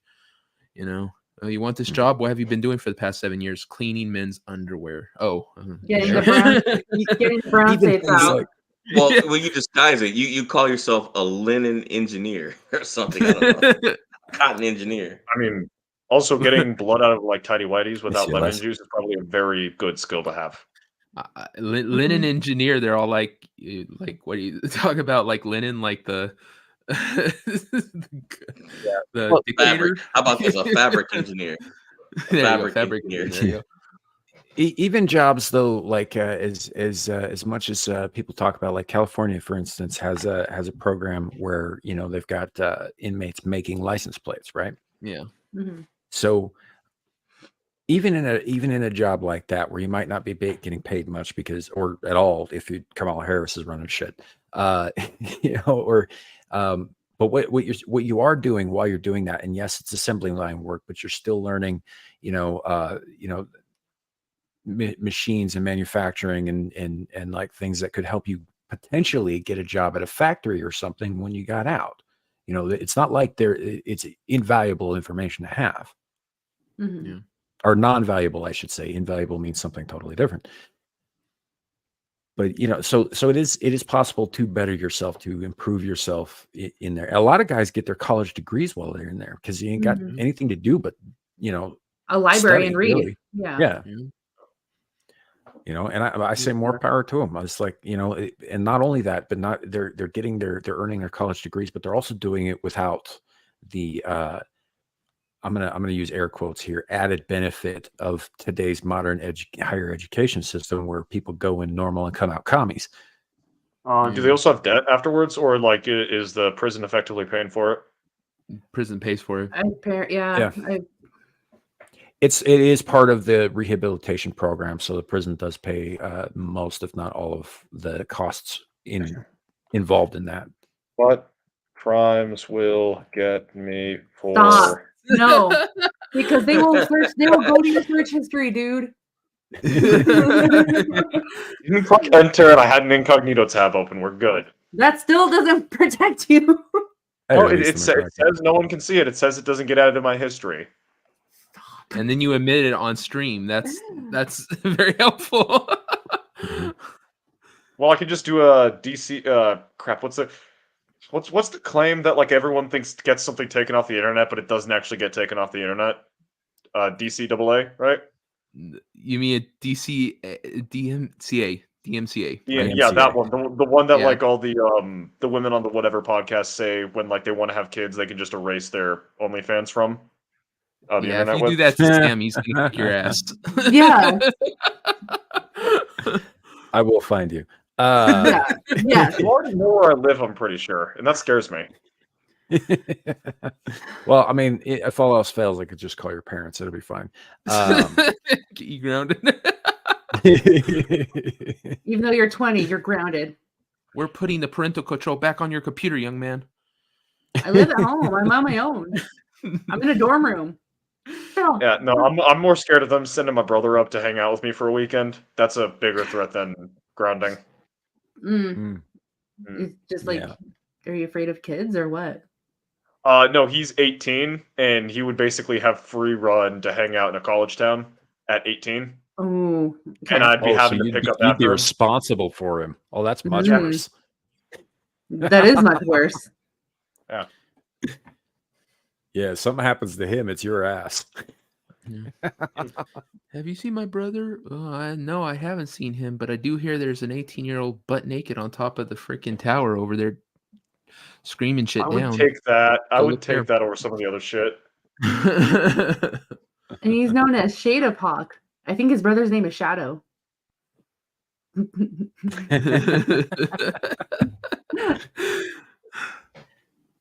Pidgey Jr. I wish I could drink. Yeah, well, no, you really don't, man. It's not something that you want to get in the habit of doing. It really isn't. Even though it's expensive. Aside from that, it also does permanent damage to your body and the rest of your life if you let it get excessive. Yeah, and you might regret the big swastika you get ask tattooed Devil. on your chest. You know? Devil got so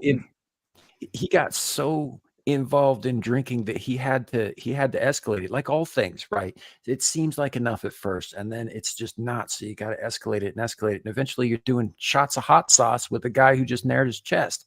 I'm scared for next weekend. Yep, your If head I'm, shaved. if I'm hanging out with the devil. Yeah. Don't go down that road. Sorry, no. Stay Don't be- good, man. I'm just not doing shots of hot sauce. I mean, I could technically. I have it in my kitchen because I just came home from the grocery store. Well, you want to if you're gonna do it, you got to do the hot sauce. Like if I was just shots of Tabasco, I'd be like, okay, no problem. But you have to get like the ghost pepper stuff so that people actually want to Oh, punish you. Of course, I I don't. got- Get some Dave's Insanity sauce.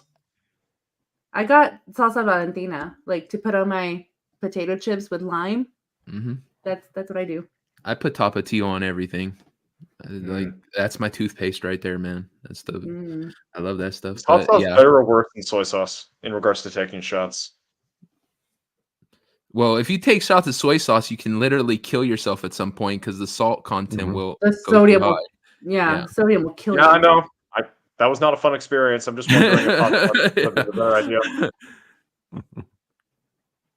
Yeah. So speaking of sprinkling nasty on Ew. things that shouldn't be sprinkled on. I said nasty. I wasn't specific. Go with some sprinkles Ryan's of nasty. segue is that? It sounds like What kind of Ryan segue is that? Jeez. sounds like Yeah. So you're like, so- you said sprinkling the nasties, like that's gross. I didn't say the nasty. I just said nasty. That's what Sam says when he goes to the strip club for work. He's I'm gonna sprinkle Wait, some Sam, say that nasty again, right but now. do your best Ryan impression. That's so bad. It's one of his segues. I'm like stuffing a 1 in a G-string, but it's all like covered in Ew, mayonnaise or something. damn. A little blood.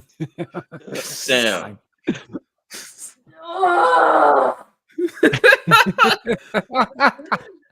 I don't ever want to see that again in my mind.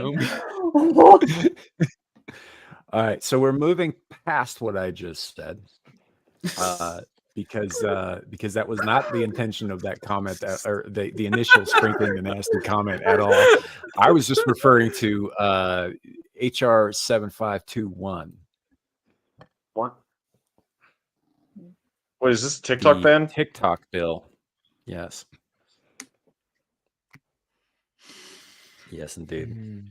Yeah, I don't know how to feel about this. In On a one way, hand, yes. On one way, like, yeah, get rid of TikTok because it's fucking stupid. And like us in society, we don't need it here in America. But two, if they do this to TikTok, they can do anything else with other platforms. Yeah. So that's the intention. This isn't about Mhm. TikTok. I don't give a shit about TikTok. They pay China to spy on American citizens. They don't care about TikTok. They know Americans care. Yeah. And this opens that door. And the reason that I bring this up is because, and while even the very post we're showing right now is on Elon Musk's Twitter, right? Yeah. This gives them an excuse to shut down anything that they don't agree with. They can just claim national security issue. They don't even have to define what that means. It's the Patriot Act all over. It's going to be Yeah, abused. They're definitely going to shut down Truth Social, but I would wager that within the next few months, something happens to Twitter. Yep. They'll say Over Elon this. Musk had a deal that involved some Russian dude who has some minor connection to the Kremlin, and thereby he is now a foreign agent, and we're going to take his company away or shut it down. Make it can't use him. Or something as simple as get some of those Fed guys who are totally not cosplaying white supremacist groups to just basically do something with Twitter and make it seem like Twitter is compromised by like that kind of like domestic terror type stuff and go, oh, see, we need to shut this down. They're spreading hate speech and that's dangerous. That's bad. Like, don't even need to get the Kremlin shit involved. Just use all their Fed assets they're wasting on each other. That's exactly it. Like the phrase that they use here. Let's see if I can highlight this without jacking things up. There we go. Is FACA, which just sounds funny to say. Foreign adversary controlled application. Yeah, fuck. Motherfucker. But the foreign adversary controlled application. Now that could mean just about anything. Right. All I got to say is that like with Truth Social, for example, all I got to say is that Putin is backing Trump, right? With or without proof. All they have to say is that there's a concern that Putin might be backing Trump. So because that is a possibility, and that would, down here it says, present a significant threat to the national security of the United States. Boom, there goes Truth Social. You know, I'm not on Truth Social personally because honestly, the only person I would want to fucking listen to, who I know for a fact is on there, is Donald Trump himself. Because you know, the man is hilarious with the tweets, always has been. But even so, that's overstepping their bounds. Why? You know? Yeah, it is. Even if they try to push it through, I think that I think it's going to end up in SCOTUS's hands because it's like I forget who said it the other night, but anytime that both sides start agreeing on something, we better start watching out, especially these days. No, absolutely, because they're risking taking off the mask, revealing the fact that they are a uniparty for something like this. And what in my opinion is very beautifully delicious about this is TikTok is objectively one of the worst things to happen to modern America. It is our opium crisis in comparison to what the Chinese had to deal with their opium crisis. So is modern art, man. You gonna ban all artists? Well, in the case of TikTok, where the algorithm is specifically designed to spread content to young children that actively like lower their intellect, lower their ability to function in society, actively lowers their attention span, and it doesn't even provide much valuable information because of how short the videos are. And I'm not saying ban it completely at all, and that's why I'm against this bill, but it's also like this is something where you can at the beginning level, you can understand why people would be for this. Just like with the Patriot Act, because TikTok is legitimately a threat to American society, but the way they're going about it in this instance is like Nomi said, it's giving them way too much damn power. Because now they can use it to Twitter, they can use it to YouTube, they can take over with everything, with something that we all would agree with is a step in a better direction dealing with the problem that is TikTok. Yeah, any platform that doesn't comply with what they were doing with Twitter 1.1, all of a sudden will find themselves designated as a national security threat and will be shut down. Right. That's why this is bad. Yeah, that's a good point, Static. So here's the deal. So like Texas just put restrictions on Pornhub usage, right? You have to provide an ID every time you log into the site, and Pornhub has decided to stop providing service to Texas because of this. Because let's be honest, they promote child CP. I'll just say CP since we are all we're not just on my channel right now, so I'll say CP, but they do promote this, they do encourage it, they do, it's a whole thing. And so And even if they didn't, right? Even if they didn't, while I don't necessarily think we should be going around banning, things like pornography in general, right, across the board, I do believe in restricting access for minors. So I don't have an issue with them asking for age verification. I don't have an issue with Texas requiring them to ask for age verification. I wouldn't have an issue with, say my state, Wyoming, requiring age verification to log on to TikTok. Yeah, Right? absolutely. But I don't think we should ban it outright. Well, here's the thing: is that because I read that statement that Pornhub put out, and they made the decision to snatch it out of the entire state of Texas. But they also Yeah. in that statement they also expressed ways that it could actually that parents can actually block access for their kids. Um, but given their history, I was like, yeah, right. It just sounds to me like you got pissed off that Texas did what they did, and you basically took your ball and went home, and now you want to point a finger at them. Sure. They also, though, in that statement that they put out, they also said that putting restrictions on that and forcing people to identify themselves every time they log in would cause harm to minors somehow. Yeah, that They said that. Let me see if I can find it, because I do actually have it somewhere on here. No, I remember seeing that, and I was just, Mhm. I'm not surprised that they would think that way. I'm just surprised that they made that articulation on Twitter, because we've heard the same thing like across, like when Florida put the bill that basically said like no sexual or deviant content in a public school. And people were like, that's dangerous for children of certain identities. Why is banning that kind of content from schools dangerous for children? What are you trying to say? It's the same thing with this. Okay, why is banning content? Why is preventing children from seeing content children should not be seeing bad for children? Are they losing out? What are they losing out on? What are they suffering by not seeing the content that is on that website? I don't know. I gotta go. I'll be right back, guys. I gotta go do something. Take the dogs out, essentially. But I'm just gonna say my piece real quick on this, because I don't know if I'll be back in time. Real quick, it's kind of throwback. Sam, merch idea. Samuel sprinkling the nasty around. Get on the t-shirts. Gross. On this, I believe that they should ban TikTok, because the fact is it's a foreign actor essentially using it as a psyop, and that's what our government's there for, is to actually protect us from foreign threats, so that is in their purview. I'd say ban it. Don't put a bunch of shit on the back end that's going to take away our rights. I don't get this whole thing with people, citizens and stuff willing to give the government more power. You're giving your oppressor more power. It's like in the slave days, if one of them turned around and said, hey master, can you use the bigger whip?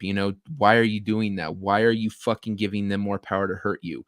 It's the most retarded thing, but that's tends to be what a lot of Americans do, is just retarded shit. I'll be back. Govern me harder, daddy. Yeah, exactly. Back in a couple. Samuel's being a little sexual deviant today. Yeah, It is on remember, a t- it's on several t-shirts. just remember, didn't you say this is being cast somewhere else too? Yeah, that's why I didn't say the other word I was intending to say there.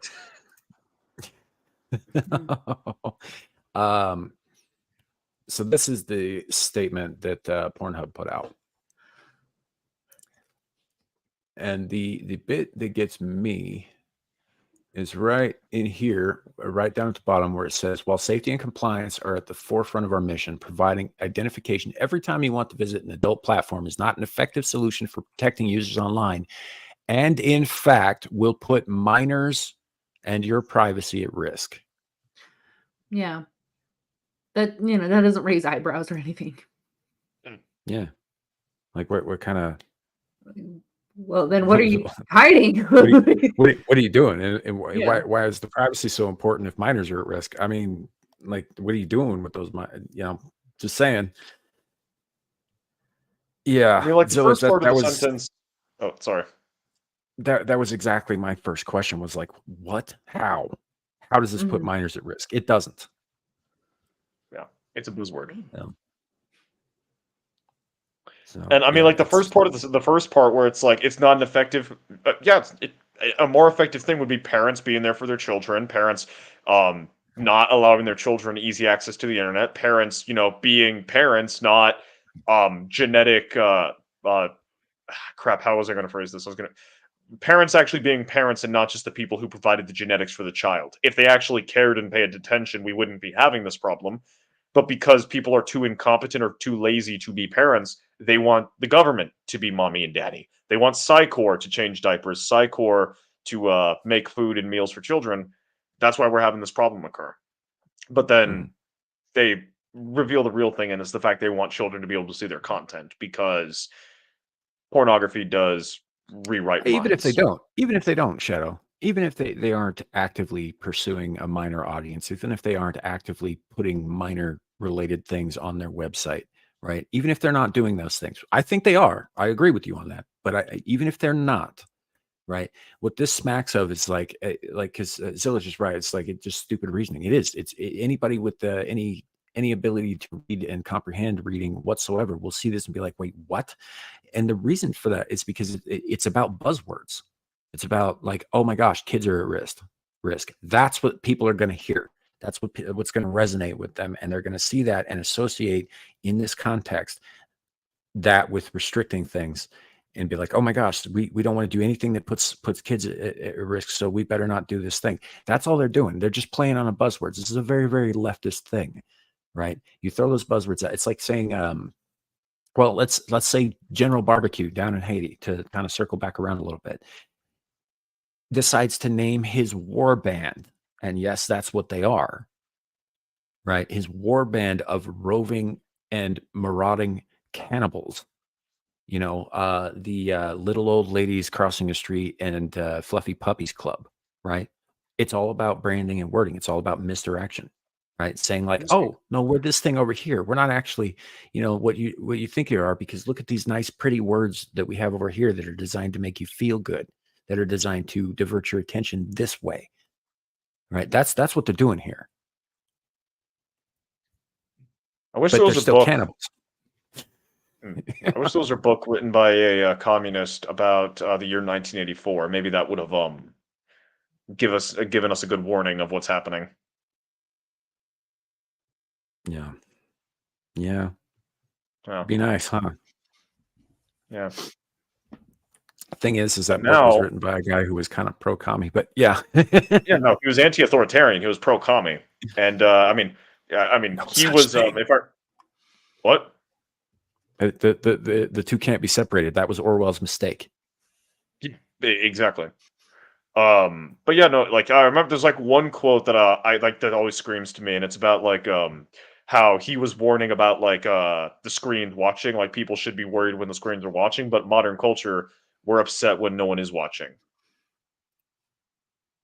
They're always watching, boys and girls, even right now. That's why I like to put out some rose petals and candles and give them a show when they decide to tune into the Samuel show. Sprinkling the nasty around. Yep. Hey, Even sometimes can't get enough. Sometimes I get the Marilyn Monroe dress on, and I kick the fan up underneath me, and I make a day of it. Like they got to sing a little "Happy Birthday, Mr. President." It's a whole thing. It's a production, even. I have never seen what you look like, but I've had people like Amira or Larry describe what you look like to me, and I have that image in my head right now. Trust me, it's horrifying. It's horrifying. I'm not. Yeah.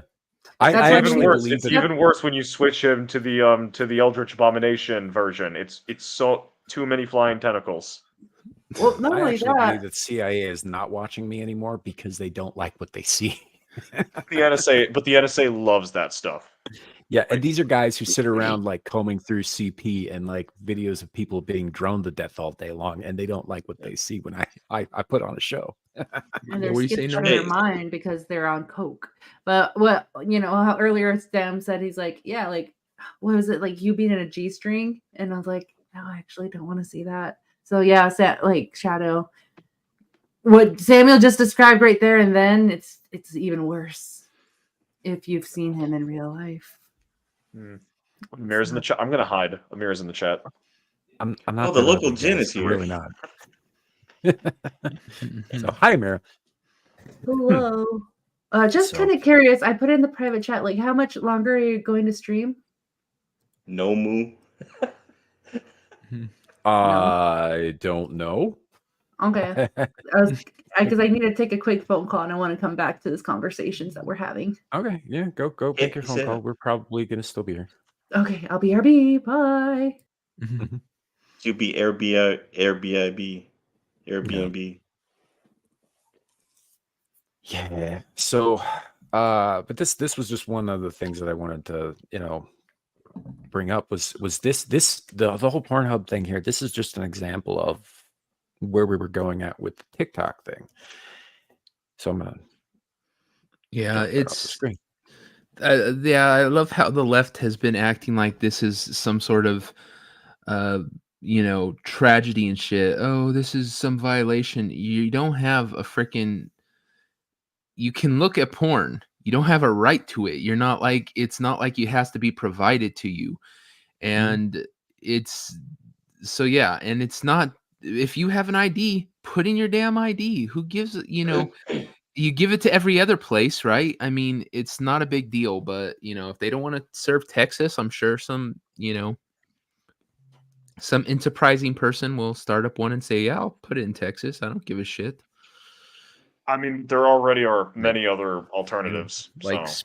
spreadthenastyAround.com, I'm just throwing it out here. Or only Sam's.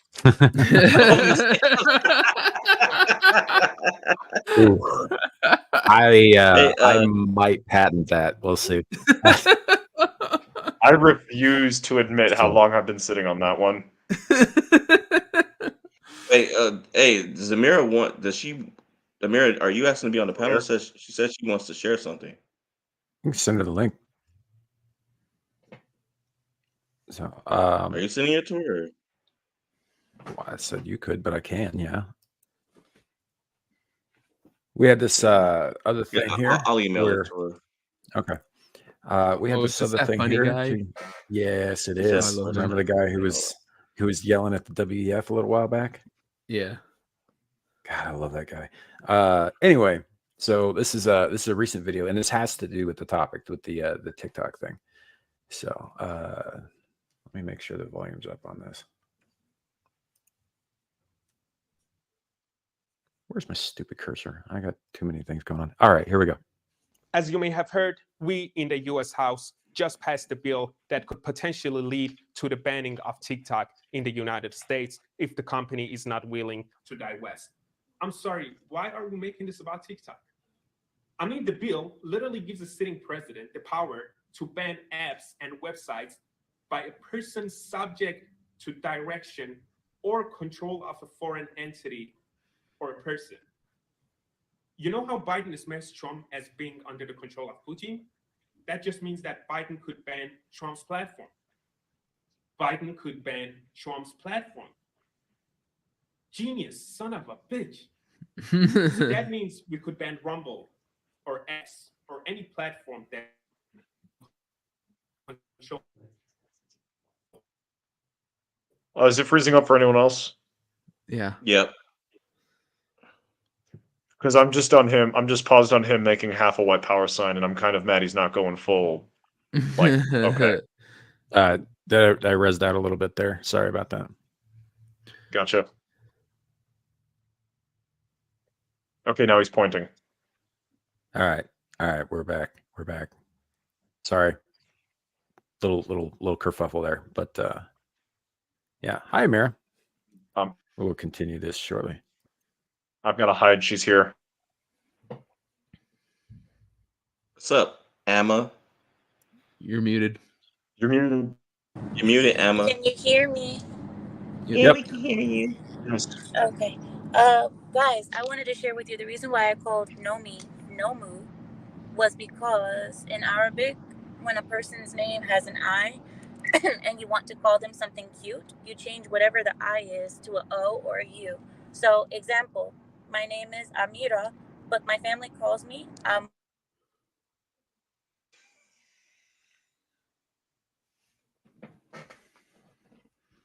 No sound.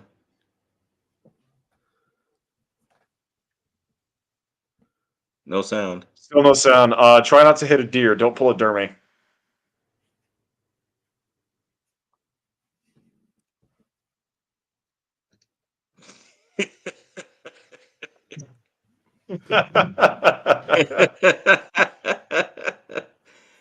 Amir, we can't hear anything.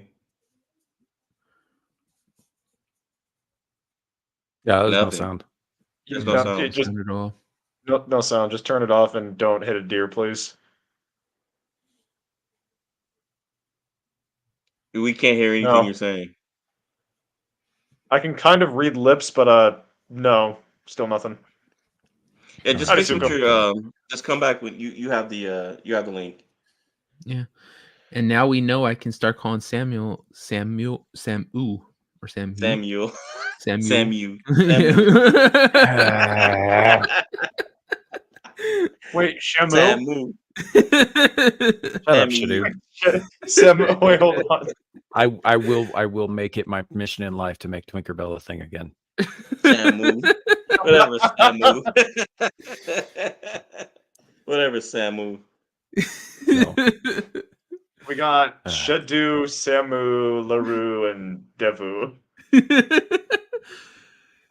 Devu sounds like a gay fashion designer. Yeah, it Super tracks. Suku, Zilu. Who else? Andy It would just be Pickle. Suku.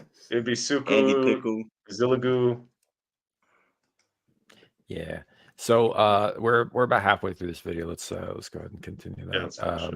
Let me know if it starts resonating out or whatever, because I did have a little bit of an issue there. Hey Sam, why'd you text me my address? I mean, just so That's you know. a threat. Oh, it's a Not a threat. threat. Okay, gotcha. Okay, Not a thank threat. you. There's no threats here. I'm sharing information. That's all. Just a friendly whatever, reminder. He Samu. knows where you are. Oh, poor Dr. Cash. Oh yeah, before we get too much further, Dr. Cash 7, welcome in. We are simulcasting to Luke Casley's channel from my channel, Samuel the Infamous. This is a panel show that sometimes she comes on, and I kind of forgot we were still streaming to her channel, so I apologize about that. So I would cut it off, but yeah, it's I don't know, Lou, if you're still out there, if you want me to end that so that I don't say anything untoward more than I already have, let me know, please. But yeah, that's yeah, this is different. This is a channel where we talk about all kinds of stuff. So There she is. Now we can hear you. all right, oh, you back? I don't know why you guys were laughing because I was muted. What's so funny about that? No, we were laughing at something else. I was laughing because it's boomer behavior. By the way, just so you know, we're simulcasting onto LeCasley's channel also. Okay. I was trying to tell you guys before I got the phone call. It's because I was getting a phone call. People always call right at the wrong moments, of course. I don't get a phone call all day. And the moment that I'm on the stream, people start calling. So I was calling Nomi Nomu because of that. Because I was calling her in a cute way in Arabic. So Larry would be Laru. Instead of Larry, it would be Laru or Laro. And Samael would be Samuel or Samuel. So that's what I wanted to share with you. That's it. And I'm just watching your show in the background. No, fair enough. So I guess in other words, so Shadow would be Shadu probably. Yeah, No, it's already a thing. He doesn't have any I in his name, so it doesn't work. Oh. Mm-hmm. Wait, so Samuel would be Samuel? Samuel. Samuel. You're just Samuel now. Or Samuel, something like that. Yeah. Sam's Like oil. do you guys know like in English? You know in English, right? Where you want to make something cute, you guys add Y. So like Jim turns into Jimmy and Tim turns into Timmy. That's the same concept in Arabic for us changing the I to the O.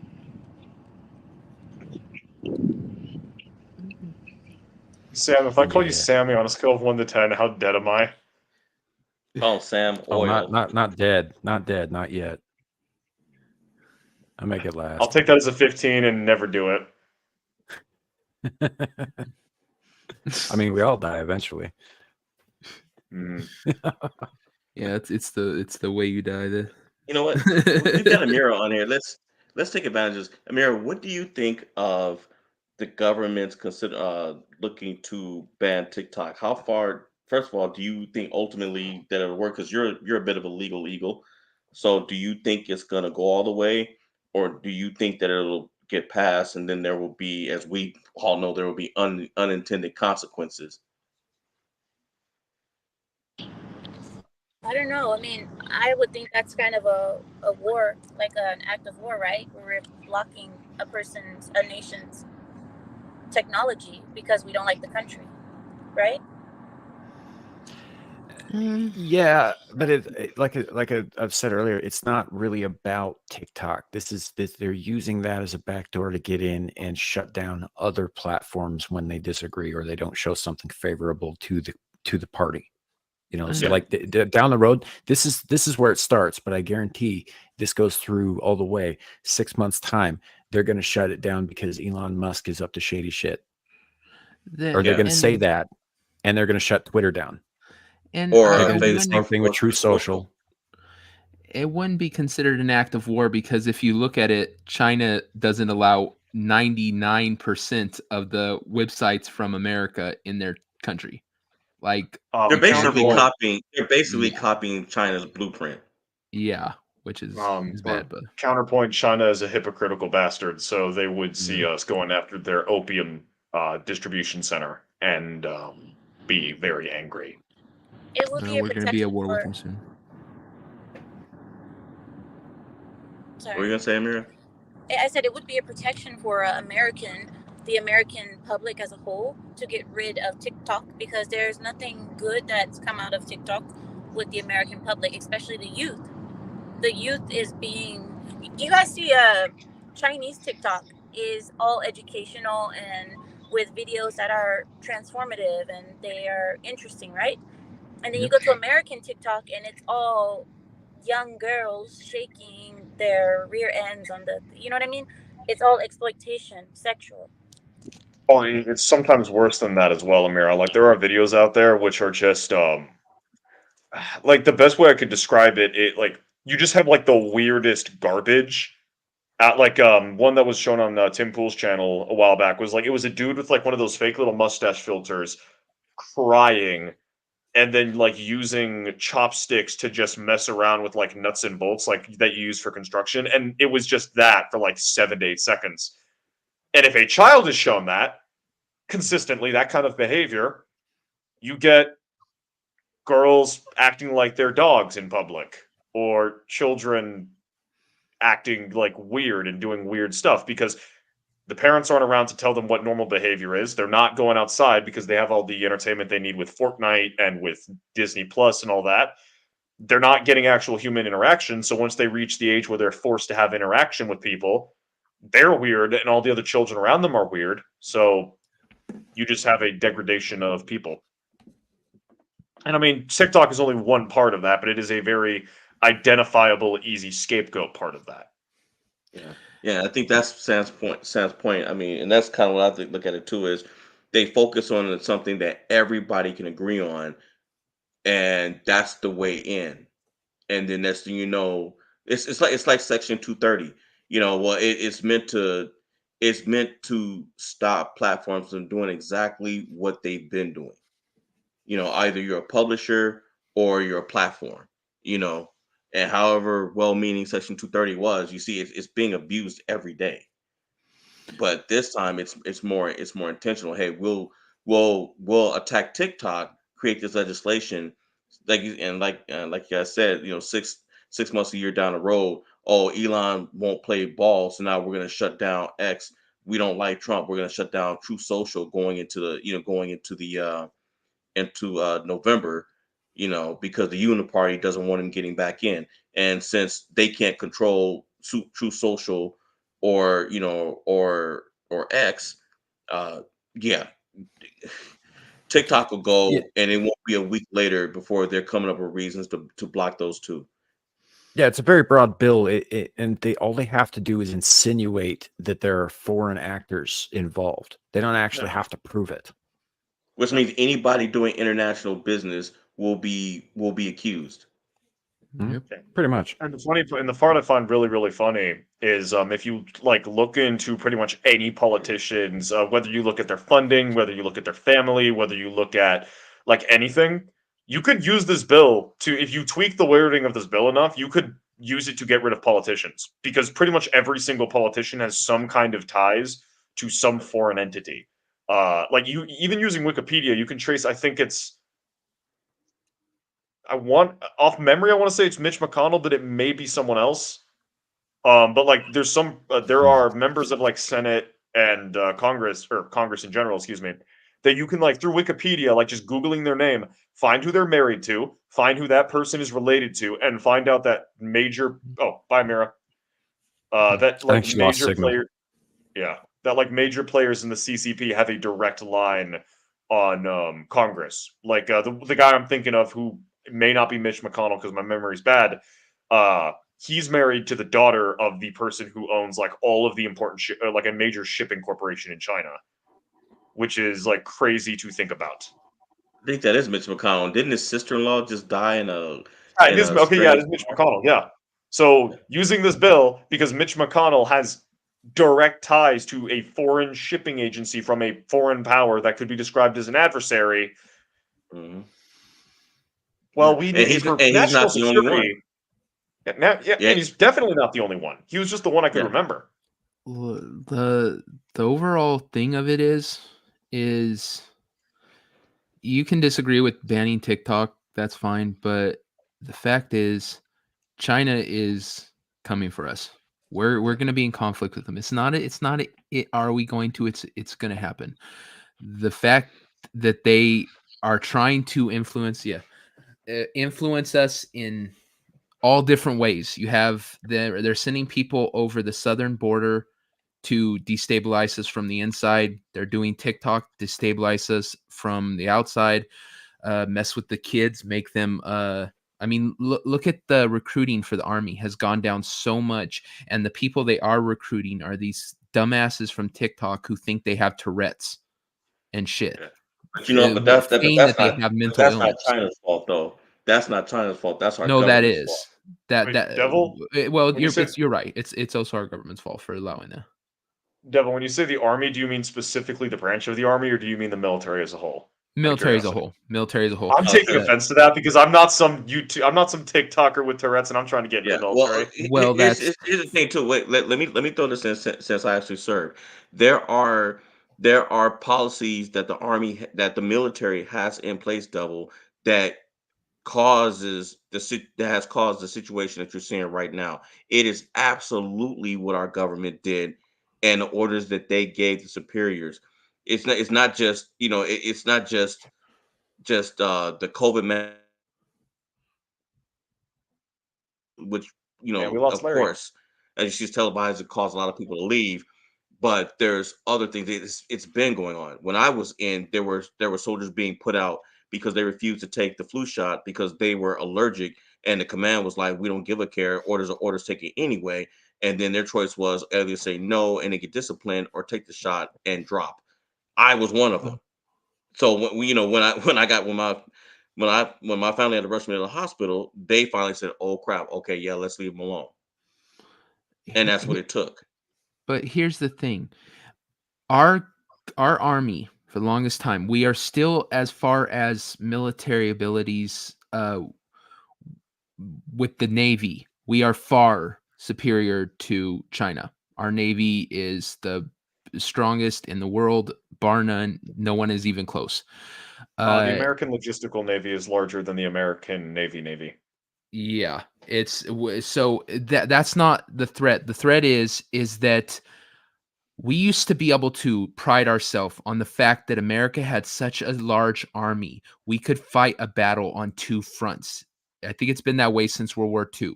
If we had to fight on two fronts, we could do it. We had a large enough army to do so.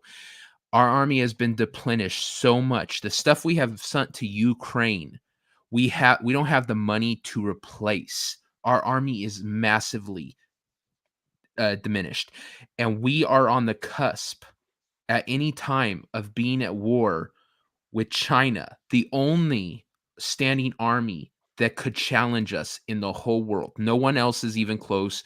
It's us and China. Everyone them, it's complains just a about matter of numbers.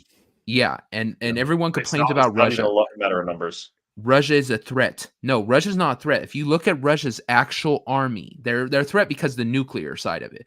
But their actual army is not, like, I don't even think in the top 10 of the world. They Same are thing with China.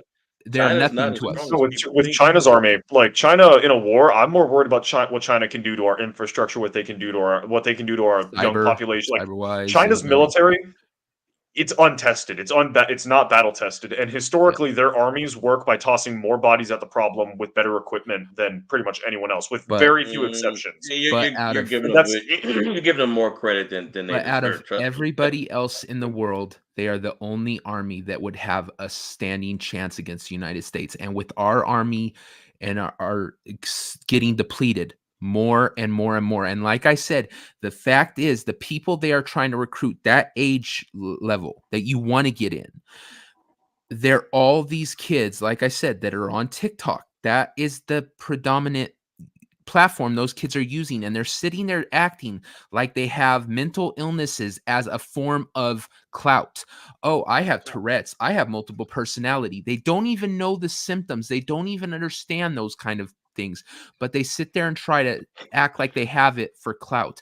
That kind of person, do you really trust them going up against an army that has been training? If you see, China will train their children how to use military tactics. They've shown videos of this, of them learning how to do this. So do you really expect our blue-haired 15 tattoos, piercings all over their face, sitting there saying, I have all these mental illnesses, watch my TikTok? Do you want to put a gun in their hand and say, this is the person who's going to protect us? No, but fortunately, You we don't know- really need that person to protect us, because the next war is not going to be a matter of who's got more bodies or who can put bodies where it's going to be. It's going to be who can survive their infrastructure being crippled through cyber attacks and from just money not working anymore. No, Shadow, that is just the beginning. It will always be boots on the ground, come down to blood spilled. Yeah. Always. That's just the I beginning. mean, between the U.S. and China, you've actually got to get there, and one nation has a navy with the hardware, and the other one doesn't. Yeah, I'm not saying that isn't the case. I'm saying that any kind of real protracted war between two superpowers, particularly like in this instance, the United States and China, it will, you're going to see a lot of cyber attack stuff. You're going to see a lot of EMP stuff. You're going to probably see, a lot of attempts at turning the various populations against their governments, kind of shit. I know we're doing that to them. We know they're doing that to us already. Yes, you're going to see that stuff, but that's just the beginning. It will come down to boots on the ground, treading in blood. Yep. It always does. People don't change, man. War doesn't change. It changes enough. War never changes. I don't do a very good. It's funny that you guys just brought up people saying that they're having a mental illness. That was you, Devil, right? Yeah, and that was Devil saying it. Because, Also, I hate I'm to do looking at this. an article. An article just popped up right now. It says Bill Maher slams rise of Americans self-diagnosing with mental illnesses. It says doing exercise and eating vegetables will cure many of their ills.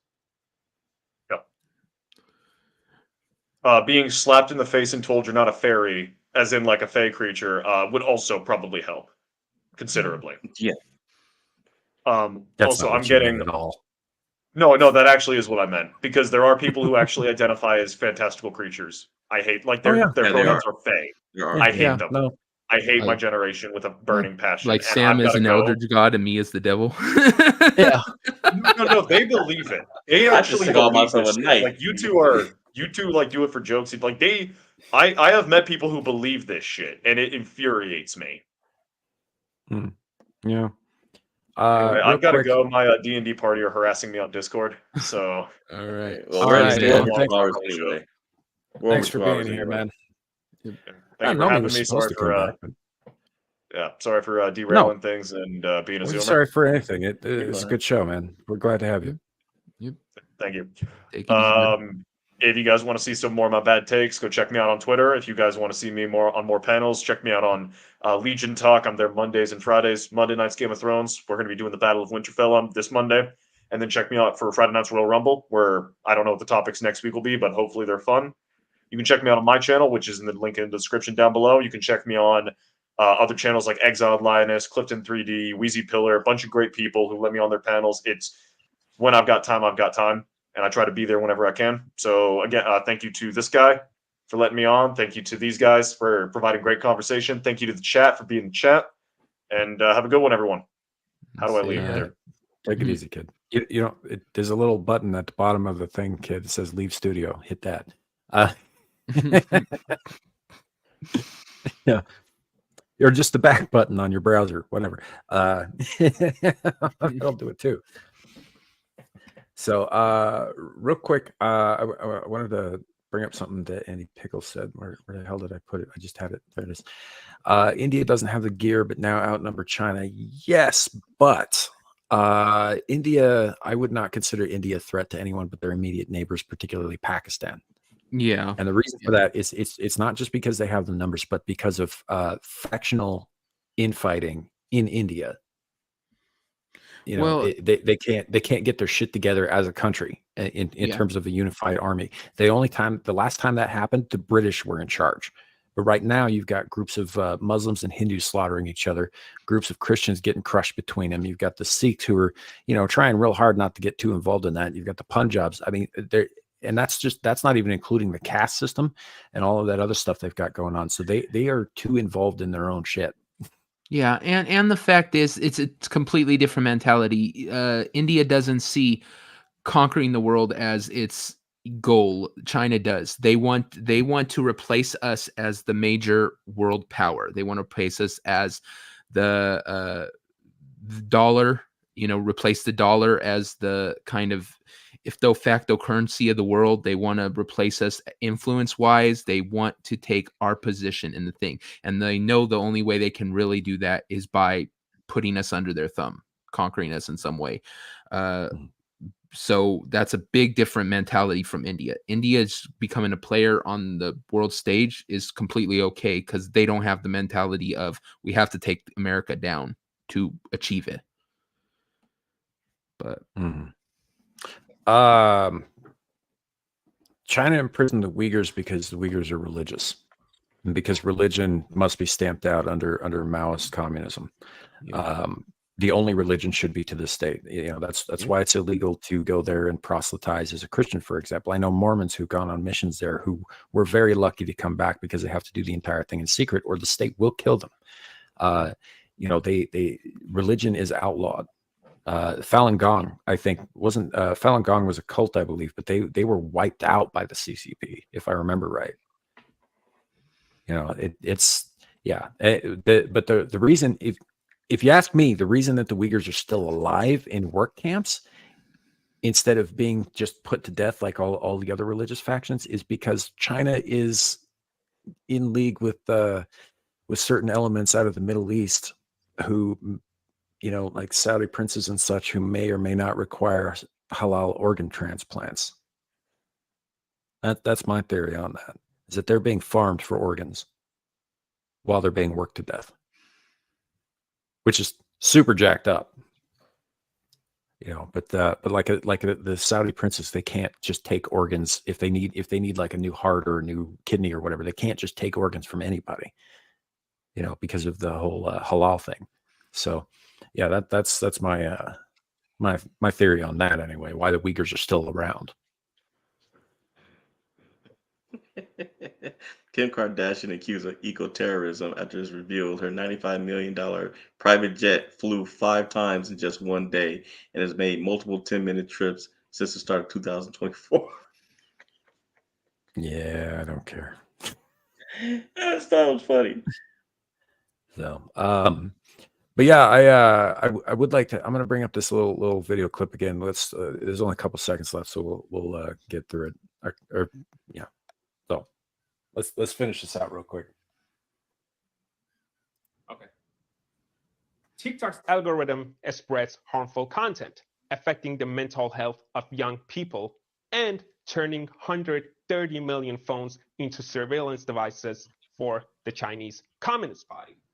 Again, I get that TikTok is horrible, and President Xi definitely does not look like Winnie the Pooh. I get that. But Instagram and Facebook do the same. Oh, Zuckerberg is under our control. Smart. Again, smart. This is the greatest bill. I can't argue with that. I love this guy. Yeah. How'd it kill us? Good to see you. So yeah, that's essentially it though. They're not going to go after Meta. They're not going to go after Facebook or Threads or fucking Instagram because those are all under the control of Zuckerberg, and Zuckerberg has been proven to be working with them and for them. But everything else, like Alphabet owns Google, which owns YouTube, and so I don't know that they would necessarily go after Google because Google has policies that are aligned with the kind of thinking that this bill represents. But I don't believe that they're directly under the control of the government. They just happen to think that the way things are going is a good thing. Ever since they scrubbed "Don't be evil" from their mission statement, they've been evil. Probably before that, but So, anywho,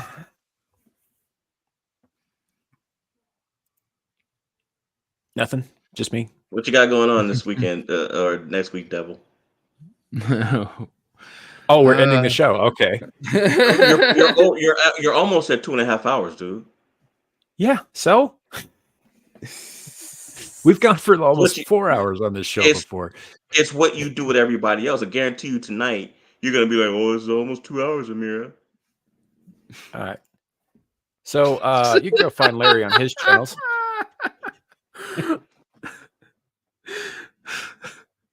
Yeah. You know what? I can do it I'm just too. going to take administrative power from everybody at this point. No. Anyhow, so yeah, I guess we're gonna close it out here. Those were pretty much all the topics that I had for today, though. But yeah, just go pay attention to what's going on out there, because you never know when it's going to affect you, especially if you live in Miami right now. Just saying, cannibals are coming.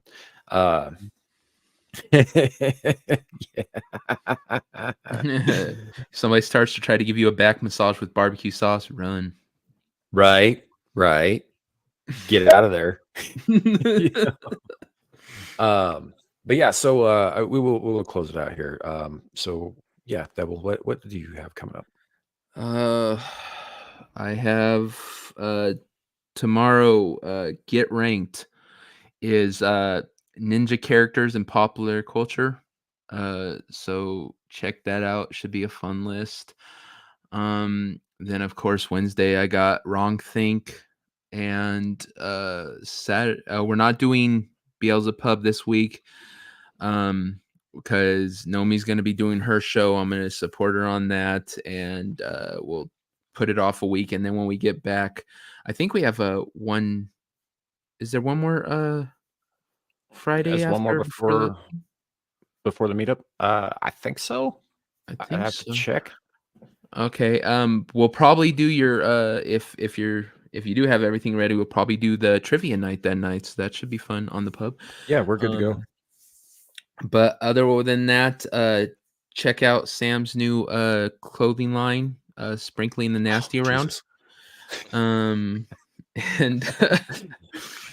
Yeah, that's it for me. This let this serve as an object lesson to all of you who would be, podcasters or creators of any kind now or down the road.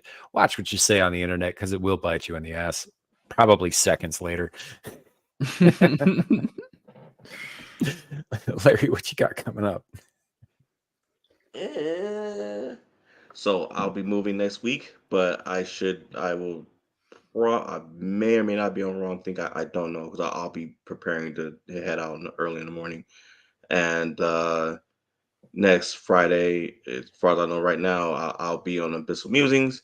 And of course, on Saturday next week, you can catch me in the chat as a moderator on the Exile Lioness 2 channel. Absolutely. As for my part, my name is Samuel Infamous. This is obviously my channel, except for those of you who are watching on Luke Cassidy's channel. We're broadcasting from mine.